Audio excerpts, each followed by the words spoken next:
ඔව් මහ බැංකුවේ අධිපතිතුමා අපි කතා කරමින් හිටියේ මහ බැංකුව අපි කලිමුත් සඳහන් කරා ෆොන්සේකා මහතුමා මහ බැංකුවේ ඒ කියන්නේ ලාභය පදනම් කරගෙන ක්‍රියාත්මක වෙන ආයතනයක් නෙමෙයි.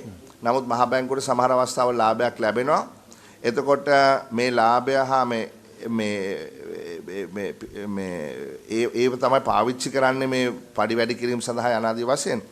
ඉතින් අපේ ප්‍රශ්නේ උනේ කොයි ආකාරයකටද මහ බැංකුව ලාභ ලබන්නේ සහ ගිය අවුරුද්ද දෙක ගත්තාම මහ බැංකුවේ ලාභයෙන් වැඩි කොටසක් කොහොමද ලබා ගත්තේ කියන එක.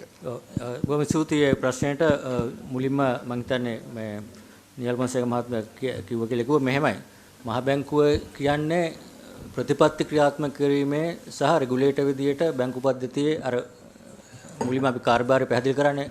එතකොට ප්‍රධාන වශයෙන්ම මහ බැංකුවට ආදායම ලාභය පාඩුව ඉපෙන්නේ මුල්‍ය ප්‍රතිපත්තිය මොනිටරි පොලිසිය ක්‍රියාත්මක කිරීමේදී. ඒ ක්‍රියාත්මක කරන ක්‍රම දෙකක් තියෙනවා ප්‍රධාන වශයෙන්ම ආදායමකින්. පළවෙනි එක තමයි ඕපන් මාකට් ඔපරේෂන්ස්. කියන්නේ මහ බැංකුව බැංකු පද්ධතියේ ලික්විඩිටි එක මේන්ටේන් කිරීම සඳහා ට්‍රෙෂරි බිල්ස් ඇන්ඩ් බොන්ඩ්ස් කියන එක මාකට් එකෙන් අරගෙන බයි ඇන්ඩ් සෙල් කරනවා. ඒක ලික්විඩිටි පාවිච්චි කිරීම සඳහා කරන කාර්යයක්. දෙවෙනි කාරණය මහ බැංකුව තමයි රට වෙනුවෙන් රටේ විදේශ සංචිත කළමනාකරණය කිරීමේ වගකීම නීතියෙම පවතින. ඒ දෙකම නීතියෙන් අපිට දීපු මේ ඩියුටි එක. එතකොට විදේශ සංචිත අපි බිලියන 4ක් තියෙනවා නම් ඒ 4 අපි ඉන්වෙස්ට් කරාම එළියේ ඒකෙන් ලැබෙන ආදායම අනිත් පැත්තෙන් විදේශ ඩොලර් වලින් ලැබෙන ආදායමක් තියෙනවා රුපියල් වලින් ලැබෙන ආදායමක් තියෙනවා. එතකොට ඒක කාලෙන් කාලෙට මුදල් ප්‍රතිපත්තිය අනුව ලාභ වෙන්නත් පුළුවන් පාඩු වෙන්නත් පුළුවන්. බහුතරයක් වෙලාවට ලාභ වෙන්නේ මොකද විදේශ විනිමය අනුපාතය ඩිප්‍රීෂিয়েට් වෙනවා. හිස්ටොරිකල් එහෙමනේ වෙලා තියෙන්නේ. එතකොට අපි ඩොලර් බිලියන 10ක් සංචිත තියෙනවා නා රුපියල් 10කින් ඩිප්‍රීෂিয়েට් වුණොත් බිලියන 10ක් බිලියන නිකම්ම මහ බැංකුවේ බැලන්ස් ෂීට් එකේ වටිනාකම වැඩිලා තියෙනවා. නමුත් තියෙන ඒ ප්‍රතිපත්ති ක්‍රියාත්මක කිරීම නිසා ඇති වෙන ලාභය බෙදා ගැනීමට නීතිය මගින් තහනම්. මොකද එතකොට නැත්තම් මහ බැංකුව ඒ තුලින් ලාභයක් අනවශ්‍ය ලාභයක් ක්‍රියේට් කරලා ලාභ ගැනීම ආරමුණෙන් ඒක භාණ්ඩාගාරයට බෙදන්න පුළුවන්. ඒක නිසා තමයි මහ බැංකුව නීතියම තියෙන්නේ ඒ එන ලාභය ආදායම තුලින් මහ බැංකුවේ ස්වාධීනත්වය යටතේ ෆයිනෑන්ෂල් ඉන්ඩිපෙන්ඩන්ස් කියන එක ඉස්සරහට තිබ්බ දැනුත් තියෙනවා. මහ බැංකුවේ සියලුම වියදම් අවසන් කරාට පස්සේ වියදම් වල මිනිගානට පස්සේ ඉතුරු වෙන ලාභයෙන් අපි සංචිත තියෙනවා ප්‍රූඩන්ට් සෙන්ට්‍රල් බැංක් විදියට යම්කිසි ප්‍රූඩන්ට් රේෂියෝ එකක් තියෙනවා. ලයබිලිටි වලට මෙච්චර ප්‍රමාණයක් ඩොමස්ටික් ඇසෙට් මෙච්චර ප්‍රමාණයක් කියලා නීතියම තියෙනවා. ඒ ප්‍රමාණය හඳුනාගත්තට පස්සේ රජයෙන් යම්කිසි ආකාරයකට අය වෙන්න තියෙනවා නම් අපි ඇඩ්වාන්ස් සීල් හරි මොන හරි ඒකත් අය කරගෙන ඉතුරු මුදල ඩිස්ට්‍රිබියුට් කිරීමේ නීතියේ තියෙන ප්‍රතිපාදන සෙක්ෂන් 90 යටතේ ඒක පැහැදිලිව තියෙනවා. එතකොට ඒක තමයි ක්‍රමවේදය. ඒ අනුව අර ක්‍රම දෙක තමයි මහ බැංකුවට ලාභය ලැබෙන්නේ ආදායමක් ලැබෙන්නේ. ඒ ආදායම තමයි මහ බැංකුව කළමනාකරණය කරගෙන යන්නේ. ඒක පහුගිය අවුරුදු දෙක ඇතුළත බැලුවාම ප්‍රධාන වශයෙන් මගේ ළඟේ ටේබල් එකක් තිබුණා වාර්ෂිකව කොච්චර 2000 අර අපේ ප්‍රසන්ටේෂන් තිබුණා මුළු කාලය තුලම මහ බැංකුව පවත්වාගත්ත කාලය තුලම බිලියන 302ක් කොන්සර්වේටිව් ෆන්ඩ් එකට ඒ ලාභ වශයෙන් ලබා දීලා තියෙනවා. මුලින්ම මිලියන 15ක් තමයි මහ බැංකුව පිහිටනකොට කැපිටල් එක විදියට පිහිටන අවස්ථාවේ පාර්ලිමේන්තු අනුමැතිය 15ක් දීලා තියෙනවා. මිලියන 15කින් පටන් ගත්ත එක ඊට පස්සේ බිලියන 300 ප්‍රමාණයක් දැනට වෙනව දීලා තියෙනවා. ඒ අනුව පහුගිය කාලය තුල බැලුවොත් සභාපතිතුමා දැන් අන්තිම අවුරුදු කීපයේ 2015 සහ 2018 පාඩු ලැබීම නිසා හෝ අර සංචිත තිබිච්ච ප්‍රමාණය නැති නිසා මේ බෙදා හැරලා නැහැ. 2016 බිලියන 6.3ක්, 2017 බිලියන 15ක්, 2019 බිලියන 24ක්, 2020 බිලියන 15ක්, 2021 බිලියන 31ක් කොන්ස්ටිටියුෂන් ෆන්ඩ් එකට ඒ නීතිය යටතේ බෙදා හැරලා තියෙනවා. 2022 23 වර්ෂවල මහ බැංකුවේ වෙලා තියෙන්නේ ප්‍රධාන වශයෙන්ම අර සංචිත අඩුවීම නිසා සහ ලයබිලිටිස් අර ACU වගේ ලයබිලිටිස් ලයබිලිටි බර වැඩි වුණාම ෆොරින් එක්ස්චේන්ජ් වලින් බැංකුවේ බැලන්ස් ෂීට් එකට මාක් ටු මාකට් ලොස් එකක් තියෙනවා. එතකොට ඩිස්ට්‍රිබියුට් කරන්න බෑ. එතකොට 2022 මාක් ටු මාකට් ලොස් එක බිලියන 374යි 23 114යි විශේෂයෙන් 23 අඩුවීමට ප්‍රධාන හේතුව ණය ප්‍රතිහත කිරීමේදී මහ බැංකුවේ තියෙන ණය තොගය ට්‍රිලියන 3කට ආසන්න ප්‍රමාණයක් රජයට සහනයක් වශයෙන් අර ණය ප්‍රතිඝාත කිරීමේ 1.5% of GFN reduction එකෙන් domestic debt optimization එකෙන් 1% ම දායකත්වයේ ලැබුණේ මහ බැංකුවේ තියෙන treasury bill restructure කිරීම. ඒක නිසා තමයි 2023 වසරේත් ලාභයක් ලැබෙන්නේ නැහැ. ඒක නිසා ගෙවලා නැහැ. ඊට කලින් අවුරුද්දවල හැම වසරේම ලාභය තියෙනකොට අර රිවිල් ගන්නවා ගෙවලා තියෙනවා. හරි. එතකොට මම මේ ප්‍රශ්නේ මේ විදිහට අහුවොත් ගාරු මේ අපේ මේ අධිපතිතුමා 21 22 23 කියන අවුරුදු වල මහ බැංකුව ලාභයක් ලැබුවාද නැද්ද කියලා ප්‍රශ්නෙට උත්තරේ මහ බැංකුවේ net profit or loss as IFRS accounting විදියට 21 158ක් ලාභ ලැබලා තියෙනවා. 22 374ක් පාඩු ලැබලා තියෙනවා. 2023 114ක් පාඩු ලැබලා තියෙනවා. balance sheet එකේ. හරි. Mr. Chairman, just one matter to clarify from the governor. In the earlier meeting he mentioned this section 23 of the Central Bank Act, which appears in as a first section under part 3 employees of the central bank. 23.1 says governing board may appoint and remove employees of the central bank and may determine the terms and conditions of their employment, including the remuneration. Then there is a prohibition in subsection 2, 23.2. No remuneration shall be based on the profits of the central bank or any of its revenue. So there is a clear prohibition by law that you base the remuneration on either the profits, and not just the profits, on any of your revenue also. So where are you getting these monies to increase the salary now? Basis, what's the basis? Yeah. So that is a relevant question, Mr. Governor and the commissioners. Mr. Fonseca, you were explaining to us that the monies that you utilize to remunerate the employees of the bank come from your revenues. Honorable Chairman, when you say it is based, I mean, what it means is you can't say that you will give 15% of your salary as 15% of your revenue as a remuneration for the employees. But it does not mean that you cannot use the revenue. It cannot be based on whether the central bank makes a profit or a loss, or whether it earns money or doesn't earn money.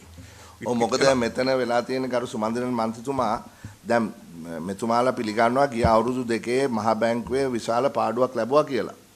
හරි එතකොට එහෙමනම් ඒක base කරනවා නම් පාඩුව මත පරිවැඩි කිරීමක් සිදු කරන්න බෑ. නමුත් එතුමා කියන්නේ ඒක මත බේස් කරනවා කියන එකෙන් අදහස් වෙන්නේ නෑ ලාභයෙන් මෙච්චරක් පඩි වැඩි වෙනවා කියන එක. So there is a interpretation there, Mr. Sumandiran, that we'll have to make.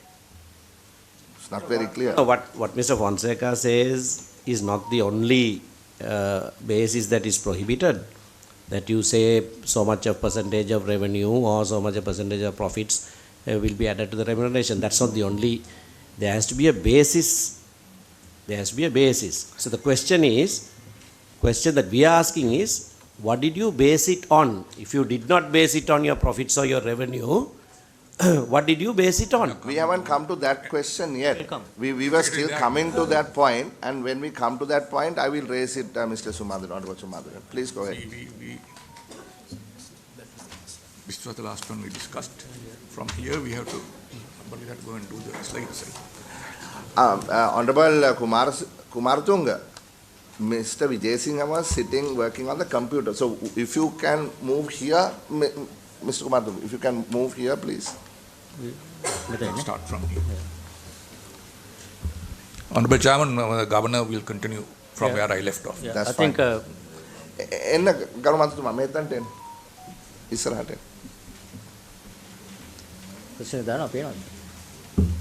ඔව්.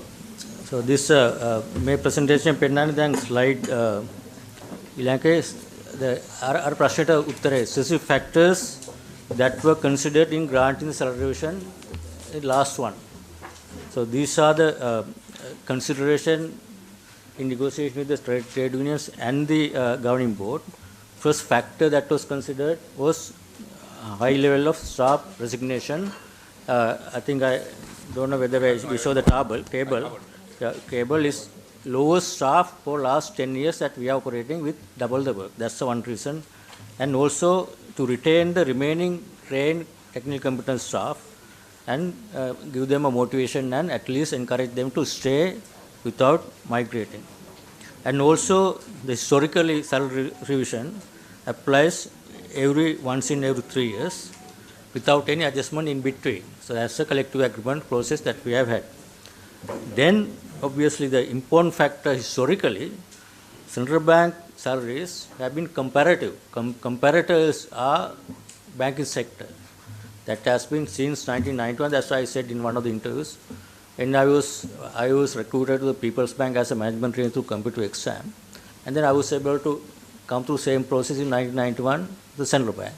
The reason I joined the central bank even at that time in 1991, so there was a great understanding that central bank salaries are higher than even the banking sector, even at that time. So that has been the factor. It has been there all the time. So that is one of the reasons central bank comparator are mainly the issue we regulate, and also the fact that if we train financial sectors people, if the market is going to give them a higher salary, it's a waste of our training and money. Then people can move out and earn high salary from somewhere else, either the state banks or private banks. Private banks obviously much higher at higher grades. So these are the specific factors. And obviously the next slide, if you can show specific limitations that central bank staff, employees have. First one, unlike any other public sector, a lot of universities or doctors, anyone, central bank employees are not permitted to engage in any other professional or business. They are prohibited. That's in the law. Yeah, not prohibited. They are prohibited. Prohibited, sorry, are not permitted.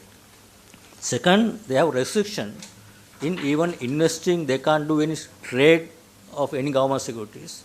They can't invest any whatever savings in an institution that we regulate, even public listed companies. And also new act has given even more tighter restriction. Any staff, those who are resigning from the central bank, there's a cooling period of 3 years. That is the highest cooling period as far as we know in the world. Central bank employee, they can go only abroad. They can't go and work in any financial institution. Now, under the these are the limitations on the central bank employees compared to other employees. So those are the three specific factors. I mean, just one moment. Yeah. I mean, the reason for that, whether 3 years is extensive or otherwise, can be debated. I think there was a debate there as well. But what happened was the revolving door policy. You had deputy governors resigning today and joining bank boards the next day. That was the practice earlier. That was the practice. There was certain conflict of interest there. And that had to be stopped. And there is always a cooling off period when you hold senior positions like this. Yeah, whether 18 months or 36 months is something that we can perhaps debate later. This is where the limitation for opportunities for central bank staff now. They have to be unemployed in their expertise field for 3 years once they resign. So that has an additional kind of a burden being a central banker joining in the bank now compared to earlier, as you said. Next day they became a chairman of the commercial banks or other banks. But note that this doesn't apply to every employee of the central bank. Every employee, including the mine employee. That was never, I don't think, including was the board, intention. including the board members. These board members also can't serve any other board anywhere after 3 years of they are ending their term. That's I think okay, but here the issue is whether, I don't know, I'm just opening this up for further discussion later. It can management assistants like minor staff why bind කරන්න ඕනේ නැහැ නේ අවුරුදු 3කට. All employees කියලා තියෙන mainly ඒක තමයි දැම්මේ නීතිය. ඒක එක්කම එක කොටට දාන අවස්ථාවක් නැහැ. ඒක අර සුප්‍රීම කෝට් එකේ ගෙනාපු ඇමෙන්ඩ්මන්ට් එකෙන් ආපු එක. නෑ ඒක මං හිතන්නේ යම්කිසි මොකද අපි තර්ක කරා ඒකෙදි එතනදි අපේ තර්කය උනේ senior officers ලා staff not mine employees.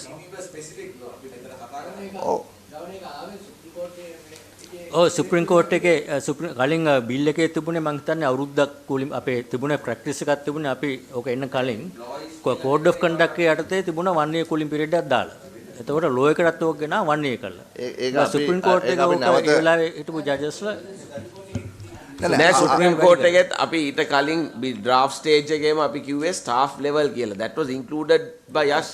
Yeah, we said We- staff we level. had So, debate. so anyway, let's take that up later. We'll make sure that we bring it up with the ministry. Yes, go ahead, please. Honorable Chair, just before moving, which means, as I understand, governor's chauffeur cannot be a chauffeur elsewhere for 3 years. That's kind of ridiculous in my view. That's Other financial institution. Another Regulated finance. financial another financial institute. She can't be a Yeah, chauffeur there's a conflict, yeah. elsewhere. It is So a that's kind of a. Yeah, I don't know whether it's infringing the fundamental rights of employees. Yeah, perhaps. Right, please go ahead. ඊළඟ slide එක මම හිතන්නේ මේක තමයි is the most important slide, just to highlight the fact that the central bank, I mean, if you, I don't know whether you can see it clearly, how fast salary revisions under the collective agreement process has happened. We have data from 2006 to once in every 3 years, how this has increased. So here, key points that I would like to make. 2006 to 2008, that 3-year period, also there has been a highest grade, deputy governor grade, 93% increase, lowest grade 20%, compared to monthly salary bill increased by 31% average increase, and also inflation during those 3 years 30%. That's the first part. Still there has been a larger variation from low grades to high grade 2006 to 8, that 3-year period. That's one point. And again 2015 and 17, there has been similar increases from lower grades to higher grades up to 72%. And also here difference is that up to 2019, on top of this, central bank borne the tax liability of this over and above. This is net of tax. Means central bank paid tax on behalf of the employee. This was the practice earlier, a lot of certain enterprises. Then this was raised at one of the COP meetings, and then Monetary Board decided at the time to stop that.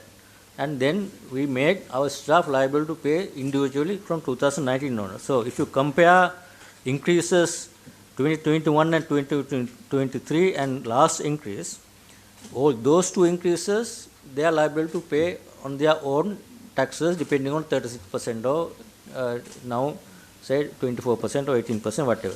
So compared to those last two revisions, early revisions, actual net impact, net of tax, has been much higher. So just want to make that point. This is not something because central bank was given independence in the new act. It's not because of that.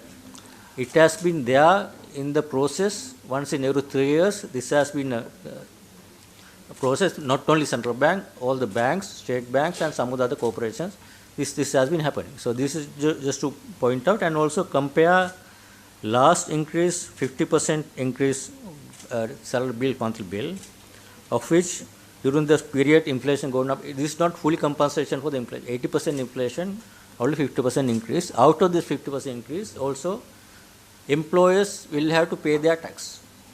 Tax component of total bill, 24% directly going to the treasury as tax income. So that's why net increase obviously is compared to last 2 years much lower than earlier increases.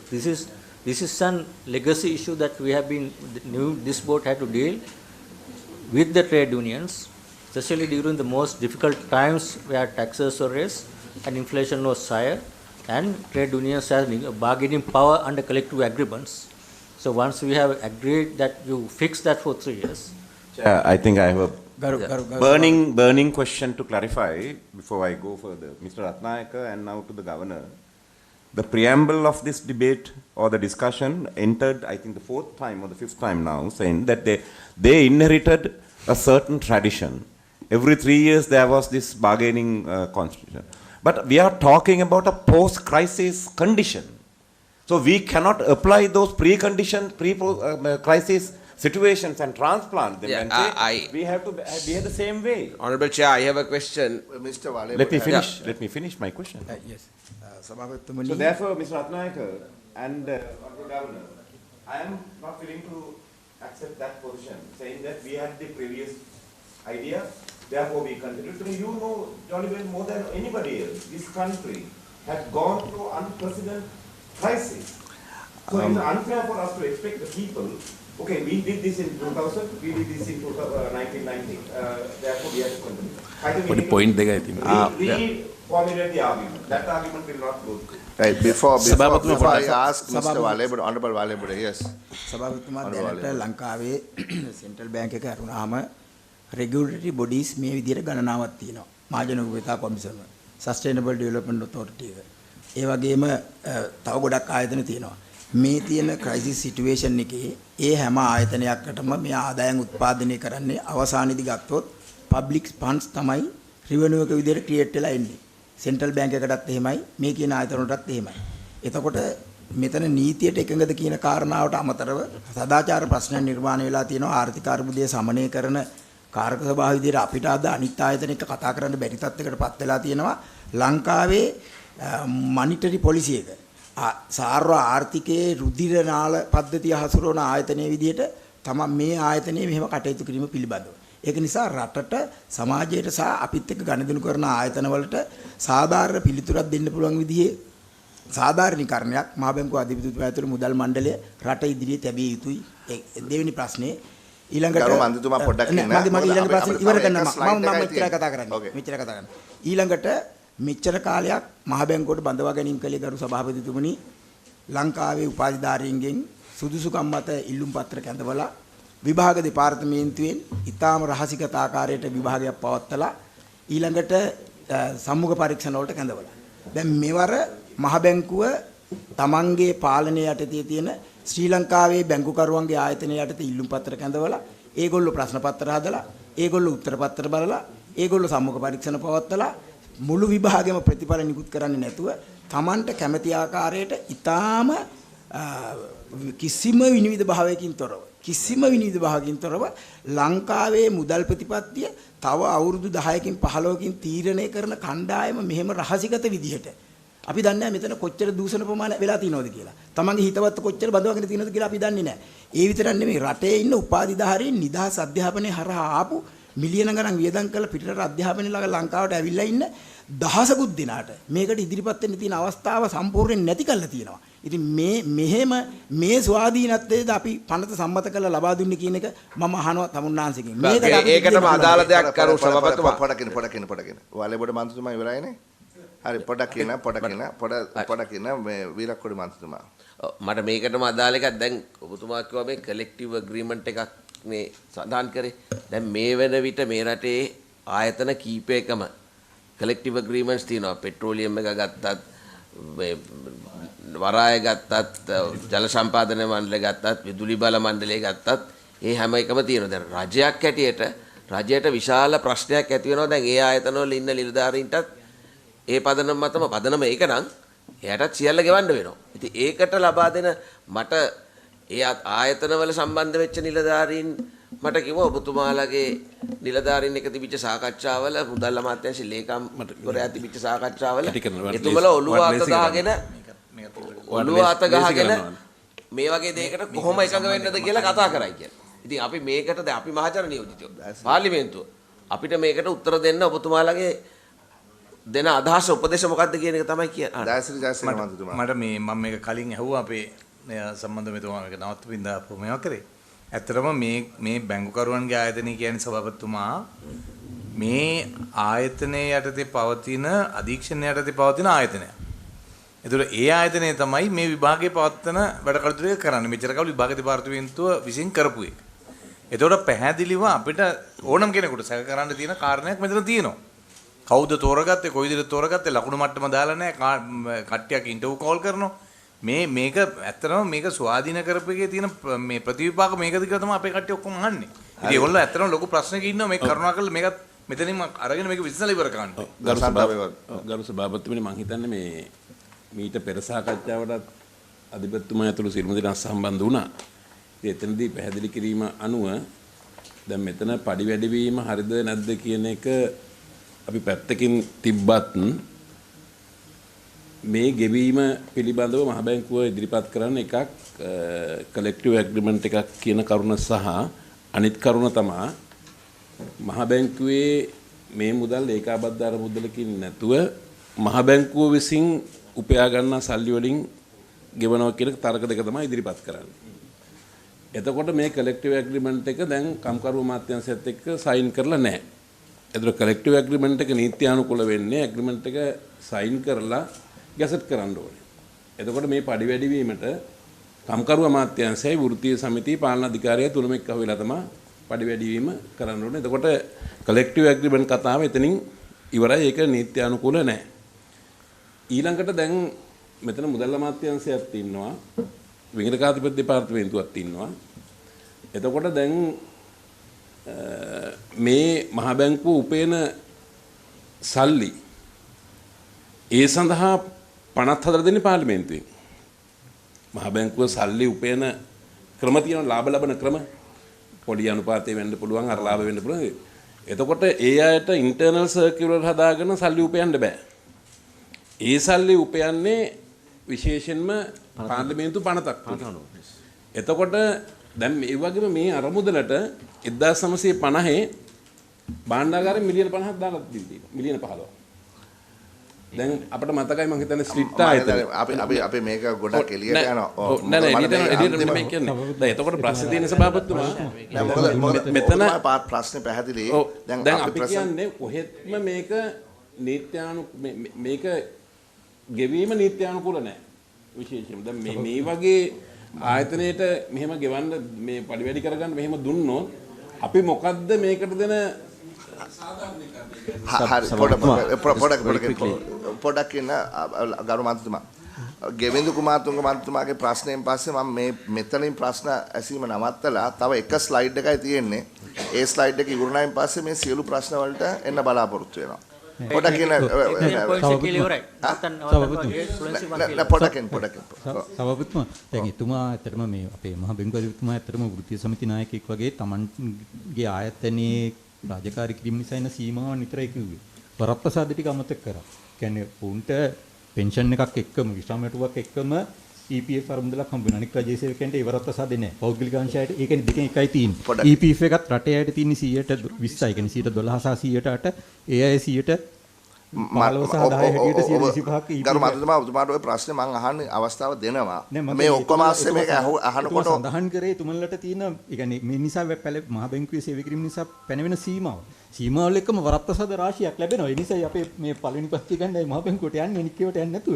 ඒ නිසා ඒ වරප්‍රසාද ටිකක් කිව්වනම් අපිට අවංක ආයතන ප්‍රධානීකට සලකන්න තිබුණා. දැන් අනිත් එක රටේ අයට EPF එකට 9ක් දෙනකොට ඒ තුමන්ල 29.27ක් දී ගන්නවා. ඒ නිසා ඒවත් කියන්නේ ඒකම. හරි මෙහෙමයි. දැන් මම මෙහෙමයි කරන්නේ. දැන් අවසාන ස්ලයිඩ් එක තියෙනවා. He says finished. He says finished. No, we haven't gone through the last slide. He says finished. You didn't hear. He told that he has finished. But they were in our presentation. No. The person who's presenting is saying that it's done. So we don't have to go through. Right. So then we will go in order of the questions that were raised.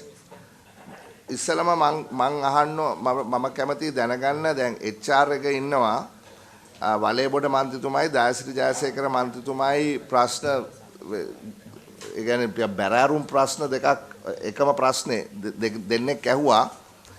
අපි මේ ප්‍රශ්නෙන් පටන් අරගෙන මේ සදාචාරාත්මකද නීතියානුකූලද කියන එක පස්සේ පැත්තකින් තියමු. ඉස්සලා අතනින් පටන් ගමුකෝ.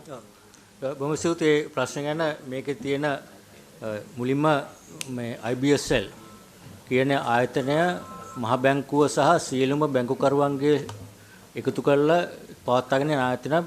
අපේ යම්කිසි නියෝජනයක් ඉන්න බෝඩ් එකේ අනිකුත් බැංකුවලත් CEO තමයි ඒක බෝඩ් එකේ ඉන්නේ.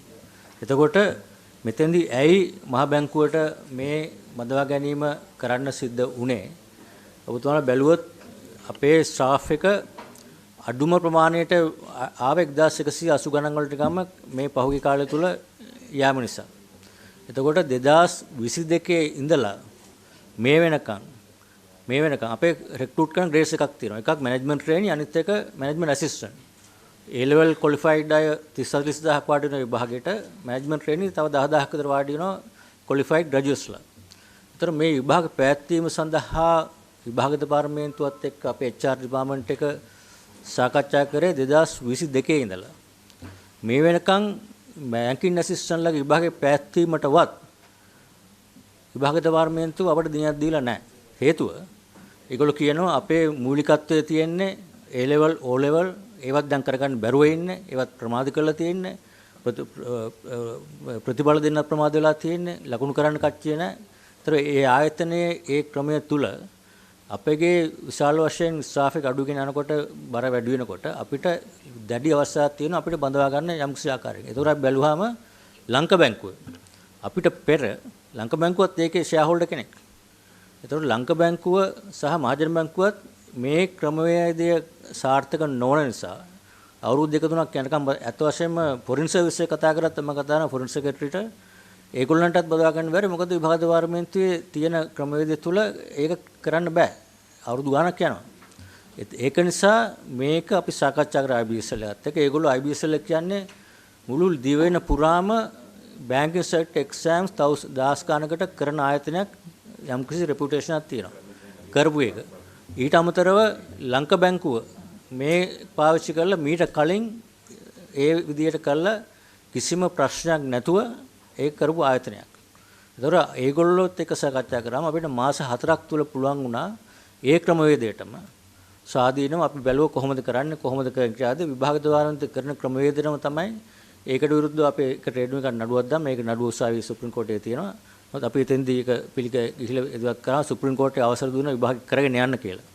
නවත්තන්න රිට් එකක් කිව්වට විභාග සුප්‍රීම කෝර්ටයේ දුන්නා මේක කරගෙන යන්න ඒක ප්‍රශ්නයක් නැහැ කියලා. ඔය කියන කරුණු ඉදිරිපත් කරාම. එතකොට අපි දැනටත් අපි බැංකින් ඇසිස්ටන්ට් කියන අය ගන්න 2022 ඉඳන් 2024 වෙනකන් තාමත් දිනයක් නැහැ. එතකොට අපි කොහොමද ආයතනයක් පවත්වාගෙන යන්නේ? අපිට අවශ්‍ය කරන අය බඳවා ගැනීමට නොහැකි නම් ඒ තියෙන ක්‍රමවේදය තුල. අනිත් එක ඒ ක්‍රමවේදයම තමයි ඒ අයත් කරන විභාගය පවත්වලා අපට දෙනවා නල් ලිස්ට් එක. අපි 100ක් ගන්නවා 150ක නල් ලිස්ට් එක කරනවා ලකුණු එකක්වත් දෙන්නේ නැහැ. ඊට පස්සේ අපි ලකුණු 30ට ඉන්ටර්විව් කරලා දැම්මට පස්සේ ඒ ටික ලකුණු ටික යවුවාම විභාග දෙපාර්තමේන්තුව කියනවා මෙන්න මේ ලැයිස්තුව අනුව ඔබතුමාලා තෝරගන්න පළවෙනි 100 කියලා. එතකොට එහෙම ට්‍රාන්ස්පරන්සි එකක් එහෙම ට්‍රාන්ස්පරන්සි එකක් නැහැ විභාග දෙපාර්තමේන්තුවේ විභාග පැවැත්වීමේදී අපි අත්දැකීම. දෙවෙනි එක ගන්න කාලය අනුව ආයතනයක් විදියට මෙච්චර කාල සේවක බඳවා ගන්න නැතුව මේක කරගෙන යන අමාරුයි. එතකොට මේ ක්‍රමයේ යම්කිසි අඩුපාඩුවක් තියෙනවා. යම්කිසි ප්‍රශ්නයක් තියෙනවා අපි ඕනම ලාක සූදානම් ඕනම කෙනෙක් ඉදිරිය ගිහිල්ලා මේක තියෙන ප්‍රශ්න ඉදිරිපත් කරන්න මොකද අකුරුටුතා මොකද වෙලා තියෙනවද මොන හරි ප්‍රශ්න පත්‍රයක වැරද්දක් වෙලා තියෙනවද ඒක ලීක් වෙලා තියෙනවද වැරදි ලකුණු කළා තියෙනවද ප්‍රේම ගිහිල්ලා තියෙනවද ඒ ඕනම දෙයකට අපි සූදානම් ඉන්ඩිපෙන්ඩන්ට් ඉන්ක්වයරියක් කරන්න ඔබතුමා හෝ කවුරුන් හෝ ඕනම කෙනෙක් අපිට දීපු ඇෂුරන්ස් එක අපි සාකච්ඡා කරා මේක ඉතාම ක්‍රමානුකූලව නියම ක්‍රමයකට අනුව ඔබතුමාගේ වලබඩ මන්ත්‍රීතුමා දායක ජාතික මන්ත්‍රීතුමා තව ප්‍රශ්න තියෙනවද එතුමාගෙන් අහන්නේ සම්බන්ධයෙන් ඩිලාම්පර මන්ත්‍රීතුමා දැන් ගරු සභාපතිතුමනි දැන් මේ අධිපතිතුමාගේ මේ පිළිතුර දායසිරි මන්ත්‍රීතුමාගේ සහ වැඩ මන්ත්‍රීතුමාගේ ප්‍රශ්න දුන්න පිළිතුර තුල තියෙන්නේ මොකක්ද මෙතෙක් කල් කරගෙන ආපු ඒ සාම්ප්‍රදායික වැඩපිළිවෙල පහුගිය අවුරුදු කිහිපෙක කරන්න බැරි වුණා රටේ තත්ත්වය නිසා කොරෝනා ආවා මුදල් අර්බුදය ආවා ඒ නිසා විභාග දෙපාර්තමේන්තුවට බැගලොක්යක් ගාවා ඒ නිසා රටේ මේ පවතින තත්ත්වය තුල තමයි අර පැරණි විභාග ක්‍රමයට රෙක්රූට් කරගන්න බැරි වුණේ ඒක තමයි හැබැයි ඒ දැන් මේ රටේ මතුවෙච්ච ඒ තත්ත්වය නිසා ඒගොල්ලෝ විභාගයේ ඉක්මනට තියන්න වෙන ක්‍රමයක් පාවිච්චි කරනවා හැබැයි රටේ මතුවෙච්ච සැලකිලි ගන්න නැතුව පරිවැඩි කරනවා මේ පිළිතුරේ පරස්පරයිනේ රටේ මේ රටේ තමයි ආර්ථික අර්බුදය මේ ප්‍රශ්න ආරෙහිමේ නිසා තමයි මේ අර පැරණි විදියටම මෙතුමලා රෙක්රූට් වෙච්ච විදියට මෙතුමා කල්ලි විශ්වවිද්‍යාලේ මහත් එක්ක විද්‍යාපීඨ මම බීකෝම් පීඨේ හන්දගමල අරගොල්ලෝ මේගොල්ලෝ අපේ විශ්වවිද්‍යාල මේ මහා බැංකුවට ආවේ අර පැරණි ක්‍රමයට. දැන් මේ පැරණි ක්‍රමය තුල විභාග කරන්න ගියා බෑ මොකද විභාග දෙපාර්තමේන්තුවේ ඒ විභාග තියෙනවා ඕ ලෙවල් විභාග තියෙනවා බැක්ලොග් එකක් තියෙනවානේ. ඒ බැක්ලොග් එක ආවේ මේ රටේ මතුවෙච්ච මේ ආර්ථික අර්බුදය ඇතුලේ. එතකොට ඒක සාධාරණීකරණ කරන මේ පිළිතුර දෙනවා නම් එතකොට ආර්ථික අර්බුද විශ්ලේෂණ සැලකිලි ගන්න නැතුව තමයි අනිත් පැත්තෙන් පරිවැඩි කිරීම කරගෙන තියෙන්නේ. මේ ප්‍රශ්නේ තේරෙනවා මම දන්නවා ගරු සභාපතිතුමා මේ ප්‍රශ්නේ මම නැගමුණු නිසා පොඩි පැහැදිලි කිරීමක් කරන්න අවශ්‍යයි. ඇත්තටම විභාග දෙපාර්තමේන්තුවත් එක්ක මම මේ කාරණාව සාකච්ඡා කළා. මොකද උනේ කියලා. මේ මෙතුමා කියපු කාරණාව නෙමෙයි බැංකු පද්ධතියේ තියෙන්නේ. විභාග දෙපාර්තමේන්තුව කරන්නේ විභාගේ පවත්තලා ඉල්ලුම් පත්‍ර කැඳවලා විභාගේ පවත්තලා අපි හිතමු 100ක් බඳවා ගන්න ඕනේ නම් මහ බැංකුව හරි ලංකා බැංකුව හරි ආයතනය එකට 4ක් වැඩියෙන් ප්‍රතිඵල නිකුත් කරන්න කියනවා. එතකොට 100ට 400 දෙනෙක්ගේ ප්‍රතිඵල නිකුත් කරනවා. එතකොට මහ බැංකුව හරි ලංකා බැංකුව හරි මහජන බැංකුව හරි ඒ 400ම සම්මුඛ පරීක්ෂණයට කැඳවලා මේ අය සම්මුඛ පරීක්ෂණයේදී ලකුණු දීලා ඒ ලකුණු ටික විභාග දෙපාර්තමේන්තුවට යවන්න ඕනේ. එතකොට විභාග දෙපාර්තමේන්තුව සම්මුඛ පරීක්ෂණයේ ලකුණු සහ විභාග දෙපාර්තමේන්තුවේ විභාගයේ ලකුණු එකතු කරලා වැඩි ලකුණු පිළිවෙලට නැවත ඕඩර් කරලා එවනවා. එතකොට මහ බැංකුවට හරි ලංකා බැංකුවට හරි මෙතුමා ඔය කිව්ව ආයතන වලට Tamanට ඕනි අය මේකට ඇතුළත් කරන්න බෑ. එතකොට හරි ප්‍රවීණතාවයේ සහිතව ඒ කියන්නේ ශාස්ත්‍රීය භාවයේ විභාගයෙන් පරීක්ෂා කරන අතරතුරේදීම සම්මුඛ පරීක්ෂණයේදී ඉතුරු ගුණාංග මෙතුමලා විසින් පරීක්ෂා කරලා තෝරාගත්තු නියම විනිවිද පේන ක්‍රමයකට තමයි එන්නේ. හැබැයි මෙතෙන්දි මේ අයට ඕන වෙලා තියෙන කාරණාව ඒක නෙමෙයි. මෙතෙන්දි ඕන වෙලා තියෙන්නේ විභාග පාස් වෙන අය ප්‍රායෝගිකව බැංකුවට සුදුසුද කියන කාරණාව පිළිබඳව ප්‍රශ්න තියෙන නිසා මුළුමනින්ම 100%ක්ම තෝරා ගැනීමේ අවශ්‍යතාවය Tamanවත පවරා ගන්න තමයි මේ බැංකු ආයතනය හරහා විභාග පවත්වලා තියෙන්නේ. එතකොට බැංකුවෙන් නම් කරන අයගේ විතරයි ප්‍රතිඵල නිකුත් කරලා තියෙන්නේ. බැංකුවෙන් නම් කරන අය විතරයි සම්මුඛ පරීක්ෂණයට කැඳවලා තියෙන්නේ. ඒ අය විතරයි එතකොට බඳවා ගැනීමට ලක් වෙන්නේ. එතකොට මේ සමාජ ස්තරයට සිද්ධ වෙන අසාධාරණය කොච්චරද? මේ අපි මේ රටේ යෞවනයේට අපේ අනාගත පරපුරට මේ බුද්ධිමත් කණ්ඩායම දෙන පණිවිඩය මොකද්ද? විවස්ථාදායක විදියට මහජන නියෝජිතයෝ විදියට අපි කොහොමද රටට උත්තර දෙන්නේ කියන ප්‍රශ්නේ අපිට තියෙනවා. I mean, ප්‍රශ්න ඒ කියන්නේ I don't want to sort of make it an emotional issue, but there is a question that the gentleman is raising. හරි? ඉතින් ඒ නිසා දාසික මන්සුම ගොඩක් දිගට ගන්න එපා අපිට කාලේ. සමහරවිට මටත් තියෙන ප්‍රශ්නේ වෙන එකක් නෙමෙයි මේ ට්‍රාන්ස්පරන්සි ගැන තියෙන ප්‍රශ්නේ. වෙන ඉමෝෂනලි ප්‍රශ්නයක් නෙමෙයි. ඒ නිසා ඔබතුමාලා ඒක ඔබතුමාලගේ අධීක්ෂණයට තියෙන ආයතනයක් තමයි බැංකුවරුන්ගේ ආයතනය කියන්නේ. ඒතර ඔබතුමාලට ඕන විදිහකට ඒකට බලපෑම් කරන්න පුළුවන් කියලා අපිට හිතෙනවා. ඒතකොට ඒ විතරක් නෙමෙයි දෙවෙනි කාරණේ ඒ සියලු දෙනාටම ලකුණු නොයවීම නිසා එයාට ප්‍රශ්නයක් තියෙනවා කොහොමද මාව මෙතනින් තෝරගත්තේ කියලා ප්‍රශ්නයක්. ඉතින් මේ ප්‍රශ්න දෙකත් එක තමයි ඊළඟට ගැටලුව එන්නේ. ඒ නිසා මේ විභාග දෙපාර්තමේන්තුවත් එක්ක සාකච්ඡා කරලා කරා නම් ඇත්තටම විභාග දෙපාර්තමේන්තුවට අත ගහන්නත් බෑ ඔබතුමාලට අත ගන්නත් බෑ. ඔබතුමාලා හොඳ කෙනෙක් තෝරගන්නවා. ලකුණු ටික අතරින් දෙනවා දෙක එකතු කරා වැඩි ඉවරයි. මොකද අපේ මූලික කාරණාවෙන් මේක පොඩ්ඩක් බැහැර නිසා අපි මූලික කාරණාවට නැවතත් එන්න ඕනේ. ඒ නිසා කණ්ණාකලා මේකට මොකද විශාල මේ චෝදනා ප්‍රමාණයක් එල්ල වෙනවා මේ අධිපතිවරයා ඔබතුමාට. මට අවස්ථාවක් දෙන්න ඕන සභාපතිතුමා කරුණාකරලා මේ කියපු කතාව වැරදි. එතුමා කියපු කතාවන් ප්‍රතික්ෂේප කරනවා. හේතුව මේකේ විභාග දෙපාර්තමේන්තුවේ ක්‍රමවේදය අපිට තෝරගත්ත ඕන විදිහට නෙවෙයි මේ 150 තෝරගන්නේ. CO 150. කරුණු දෙකක්. එතුමාගේ තර්කය අනුව 100ක් ගන්නව නම් 400ක් ඉන්ටුව කරනවා නම් එතකොට ඒ ගන්න ආයතනයට වැඩිපුර අවස්ථාවක් තියෙනවා Tamanට ඕන අය තෝරා ගැනීමට. මොකද 100ක් 150ක් ගන්නේ විභාගයට ලකුණු 70ක් දෙන්නේ. විභාගයට දෙන ලකුණු 70යි 30 ඉන්ටුව එකට. ඒතර ඒ ලකුණු 70ක් දෙනකොට 100ක් ගන්නව නම් 150ක් ඉන්ටුව කරාම ඒ 30 ඇතුළත ගන්න පුළුවන් උපරිම අය ඒක ඇතුළත එනවා. හැබැයි 400ක් ගත්තොත් 400 කොනේ ඉන්න කෙනා තෝරනම් මෙතන අරගෙන උට දාගන්න පුළුවන්. එතකොට මේක ඊට වඩා තරංගකාරී ඊට වඩා වැදගත්. හැබැයි ලකුණුත් හැමෝම විභාග වුණාට පස්සේ ඒ ආයතනයේ හැමෝටම ලකුණු දෙනවා. විභාග දෙපාර්තමේන්තුවේ ඉන්ටර්විව් කරනකොට ලිස්ට් එක වෙන මිසක ලකුණු ගන්න නැහැ. ඒක වෙන ඒ ක්‍රමවේදයයි එකම ක්‍රමවේදය. මේ ක්‍රමවේදය තුල අර දාසික අමතුමා කරපු තර්කෙ ගන්න පුළුවන් අපි මේක මහ බැංකුවේ පාර්ලිමේන්තුවට තියෙන කියන එක ඒක මම පිළිගන්නවා. අපි ඒක ඉන්ෂුර් කරලා තමයි මේක එහෙම එකක් නොවෙනා කියන ගැරන්ටි කරනවා තමයි ඒක කරලා තියෙන්නේ. ඒක අපි පිළිගන්න වකින් බාර ගන්න යම් කිසි දෙයක් තියෙනවා නම් ඕනම වෙලාවක ඒ චෝදනාව හොයනවා. හැබැයි කරන ක්‍රමවේදය ඒ කියපු වඩා සාධාරණ හොඳ ක්‍රමවේදයක් තමයි මේක කළා කියන මත දෙකක් තියෙනවා. නමුත් මම මෙතන හිර වෙන්න සූදානම් නැහැ. මම දැන් අපිට ඉදිරියේදී වාලෙපුඩ මන්ත්‍රීතුමා මම හිතන්නේ මෙතුමලා දෙන්නම අපේ මහජන නියෝජිතවරු ඉදිරිපත් කරපු කරුණු බොහොම සාධාරණයි. සාමාන්‍ය තරුණ පරම්පරාවට මේකට එන්න දෙන අවස්ථාව. හැබැයි මහ බැංකුව අධිපතිතුමා කිව්ව විදිහට මේ වෙලාවේ මේ ක්‍රයිසිස් එක මැනේජ් කරන්නත් අවශ්‍ය කරන වේකන්සිස් ටික පුරව ගන්න අවශ්‍යතාවය තියෙනවා නම් මම කියන්නේ අපි අනුමත කරමු අපි මේකට යහපත් පැත්තෙන් බලන්න ඕනකම තියෙනවා. මේ වෙලාවේ මේ අමාරුව සඳහා මේක කමක් නැහැ. හැබැයි ඉදිරියේදී මම කියන්නේ හැමදාම මේ ක්‍රයිසිස් එක තියෙන්නේ නැහනේ. ඒ නිසා මම කියන්නේ ඉදිරියේදී මේ අවස්ථාව අපි ලබා දෙමු. නැත්තම් අපි එකම තැනක හිරවිවි ඉඳලා තේරුමක් නැහැ. මොකද අපි දන්නවා මේක දැන් වැඩට සෙනගත් අවශ්‍ය නම් වැඩ කරන්නත් අවශ්‍යතාවය තියෙනවා නම් අපි බලාපොරොත්තු වෙන්නේ මේ අයගෙන් මේ වැඩේ කරව ගන්නම නම් මම කියන්නේ මොකක් හරි අපි මේක බැලන්ස් එකට එන්න මැදකට එන්න අපි නිසා මම කියන්නේ මේ දෙපැත්ත ගැන අපි කල්පනා කරලා අපි ඉස්සරහට යන්. මොකද අපිට මේකට වඩා අහන්න තව ලොකු ප්‍රශ්න ගොඩක් තියෙනවා. ඔව් නෑ මෙහෙමයි මම මේක මේ විදිහට අවසන් කරන්න.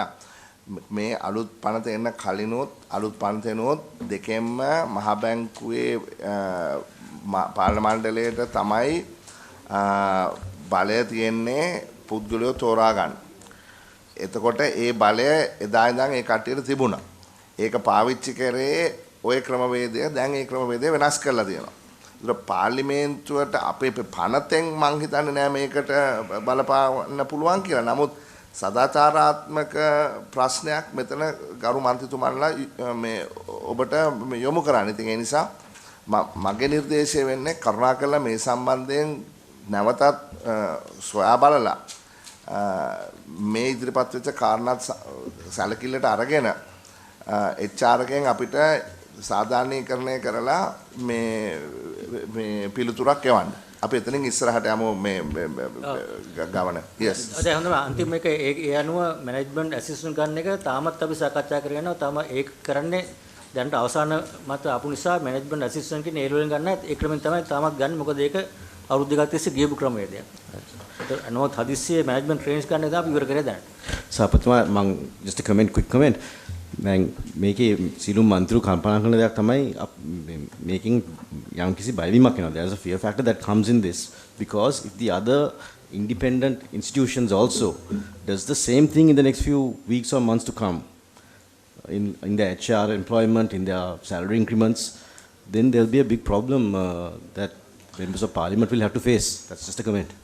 ගරු සභාපතිතුමා මට ඊට දෙනවද විනාඩි භාගයයි තප්පර ඔව් අහන්න නෑ මේක ඊළඟ ප්‍රශ්නයට සම්බන්ධ වෙනවා මේ සැලරි ප්‍රශ්නෙට. දැන් මේ කොන්සොලිඩේටඩ් ෆන්ඩ් එකටත් මහ බැංකුවේ මුදල අයිති නැත්තම් මේ මහ බැංකුව නිර්මාණය කරන මුදලක් ගැන නම් අපි මේ අවසාන වශයෙන් කතා කරන්නේ ව්‍යවස්ථාවේ 148 වගන්ති යටතේ පබ්ලික් ෆයිනෑන්ස් කියන කැටගරි එකට මේක වැටෙනවද කියලා මම ඔබතුමාගෙන් අහන්න කැමතියි. I just want to know whether we are talking something which is under 148 of the constitution. If it is not, we don't have any jobs to discuss here. Then it's up to whoever this money belongs to discuss and decide. But if that is coming under 148 of the constitution, then let us know as the chairman of the committee. Then we can go ahead නේද මන් දන්නේ. ඔව් දැන් ඒක අතිශයින්ම වැදගත් ප්‍රශ්නයක්. මේකට උත්තරයක් අවශ්‍යයි. මට සිංහල කොපි එක දෙන්න. 148 කියන්නේ මම කියවන්නම්කෝ 148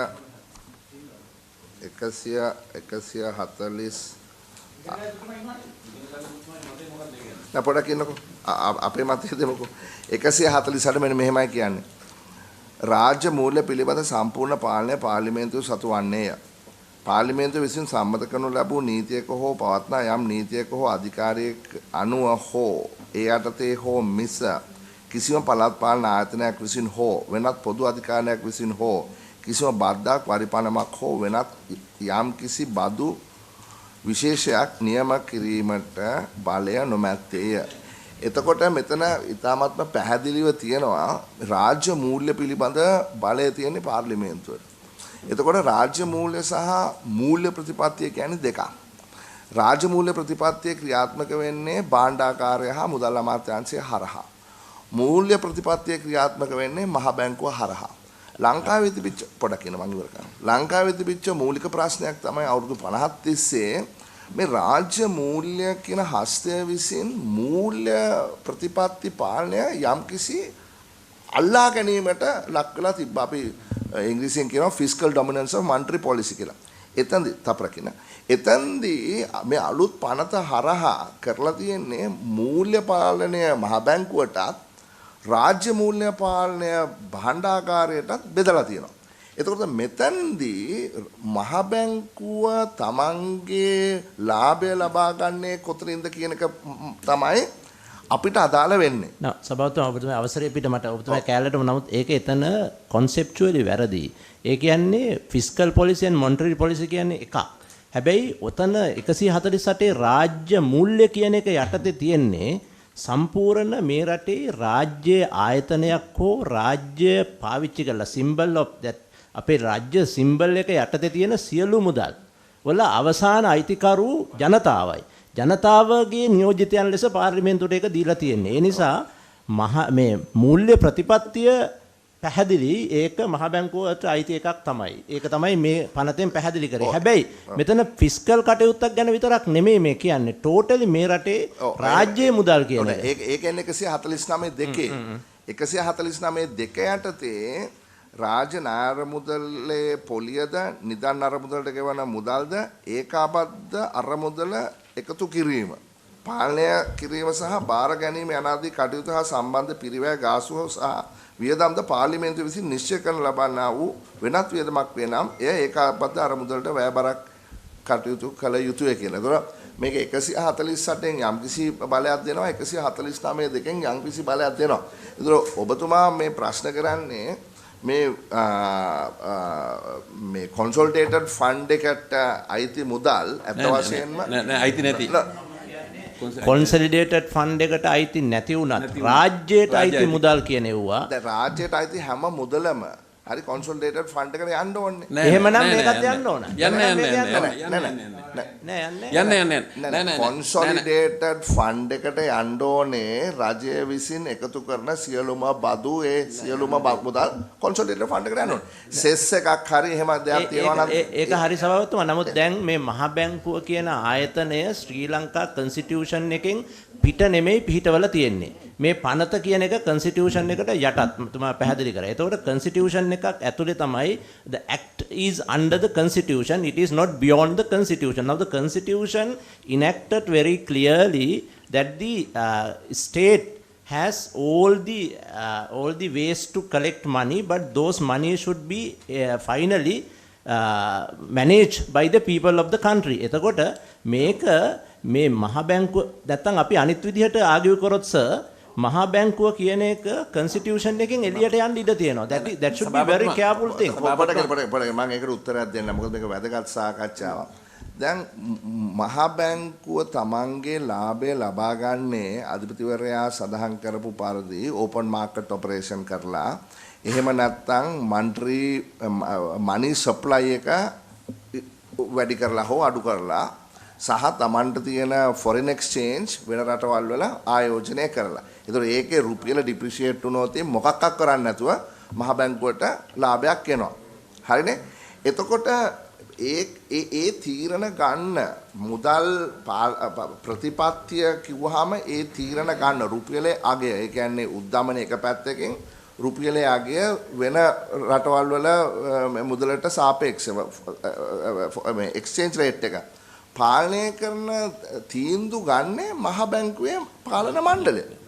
හරි. එතකොට ඒ තීරණ වලට අනුව තමයි ඒ බැංකුව මහ බැංකුවේ පොලිය තීරණය වෙන්නේ.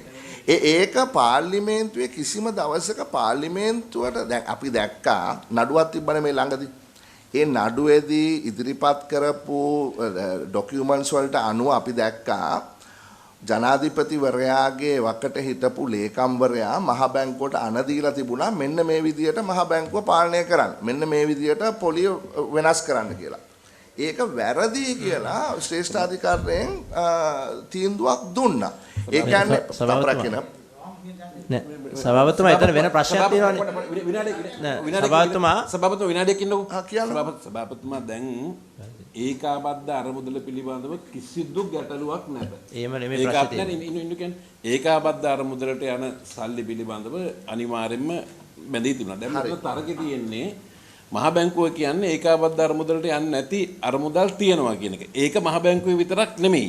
දැන් උදාහරණයක් විදිහට තිබුණා ලංකාවේ මුදල් අමාත්‍යාංශයට අරපු සමාගම තිබුණා. ඊට පස්සේ පහුගිය කාලේ ඇති වුණු සංශෝධනත් එක්ක ඒ සමාගම් පවා සමාගම් වල තියෙන අරමුදලුත් අනිවාර්යෙන් පාර්ලිමේන්තුවට වගකීම තියෙනවා. ඊට අමතරව දැන් පුංචි උදාහරණයක් ගමුකෝ. දැන් පළාත් පාලන ආයතනයක අපි හිතමු පළාත් පාලන ආයතනයක දැන් ඔකේ තියෙනවනේ ව්‍යවස්ථාවේ තියෙනවනේ. මස් කඩයක් වෙන්ද කරනවා. ඒ පළාත් පාලන ආයතනේ ලක්ෂ 30ක් ආදායම ගන්නවා.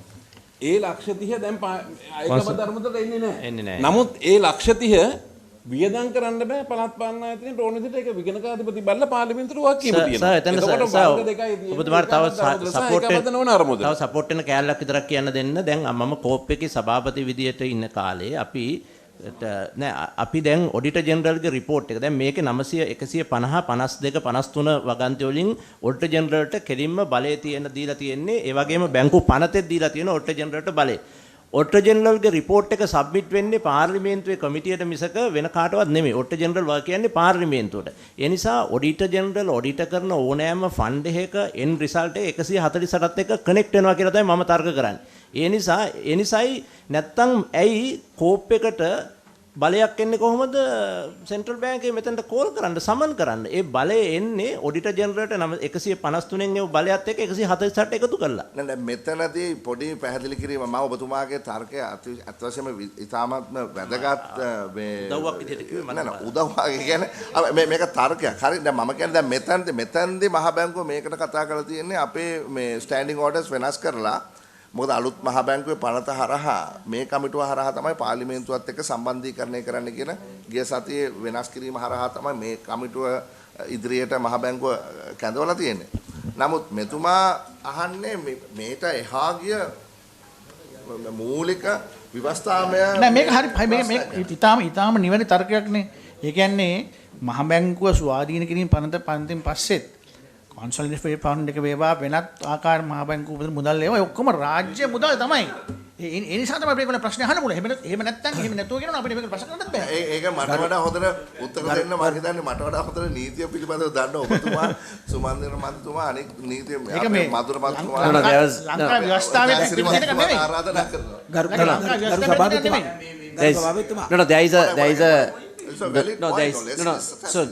So I think a lot of it revolves around this. At the party leaders meeting, I asked the governor whether, according to his understanding, the phrase public finance in 148 is limited to consolidated fund. Oh, I see. Right. And he said yes. Who said yes? Governor said yes. Governor, at the earlier meeting with the party leaders, I asked this question. So that is... According to his understanding, yes, the phrase public finance in Article 148 is whether it is limited to the consolidated fund. He said yes. I disagreed. Yeah.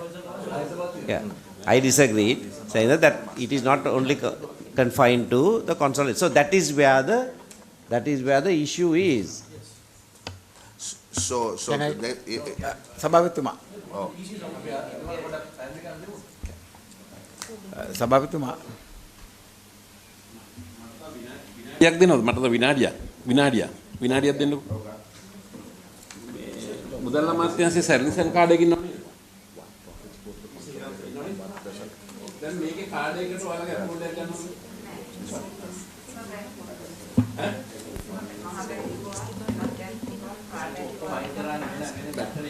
වෙන චක්‍රය ගරු සභාපතිතුමා විනාඩියක් දෙන්න. ඉස්සර තිබෙන්නේ නැහැ. Well the Attorney General is here, no?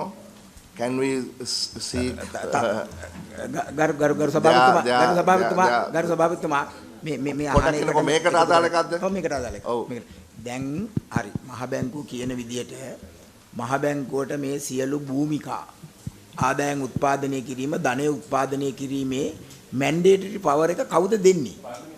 පාර්ලිමේන්තුවෙන්නේ. ඒ පනත නැත්තම් මේ කියන කිසිම ඇක්ටිවිටි එකක් මහ බැංකුවට කරන්න පුළුවන්ද?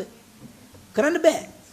එතකොට පාර්ලිමේන්තුව සතුවන මූල්‍ය බලය තියෙන්නේ. ඒ මූල්‍ය බලය තමයි අපි පනතෙන් අනුමත කළා එතුමලාට ඩෙලිගේට් කරලා තියෙන්නේ. අභිනියෝජනය කරලා තියෙන්නේ.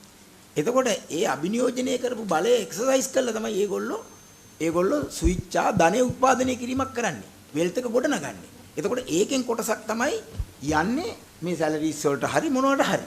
එතකොට මේ පවර් වෙස්ටුන් නැත්තම් පාර්ලිමේන්තුවෙන් අපි අනුමත කළේ නැත්තම් ඒගොල්ලන්ට ඒ බලය හරි අපි කියනවා එහෙම උත්පාදනය කරන්න බෑ. ඔය ගෙනාවු පනතට අපි ගෙනාවා නම් හරි මහ බැංකුවේ සියලු වියදම් වලට අපි ඒකාබද්ධ අරමුදලෙන් මුදල් වෙන් කරන්නේ. ඔයගොල්ලෝ සියලුම මුදල් ඒකාබද්ධ අරමුදලට දෙන්න ඕනි කියලා වගන්තිය ඔය පනති තිබුණා නම් ඉන්න සභාපතිතුමා. මොකද වෙන්නේ?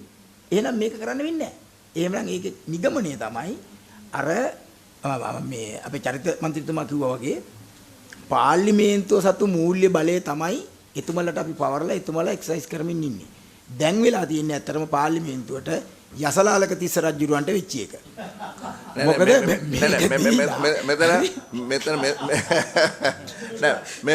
මෙහෙමයි පොඩ්ඩක් ඉන්න හොඳේ Mr. Chairman, if there is a, no, I agree with the honourable member, right?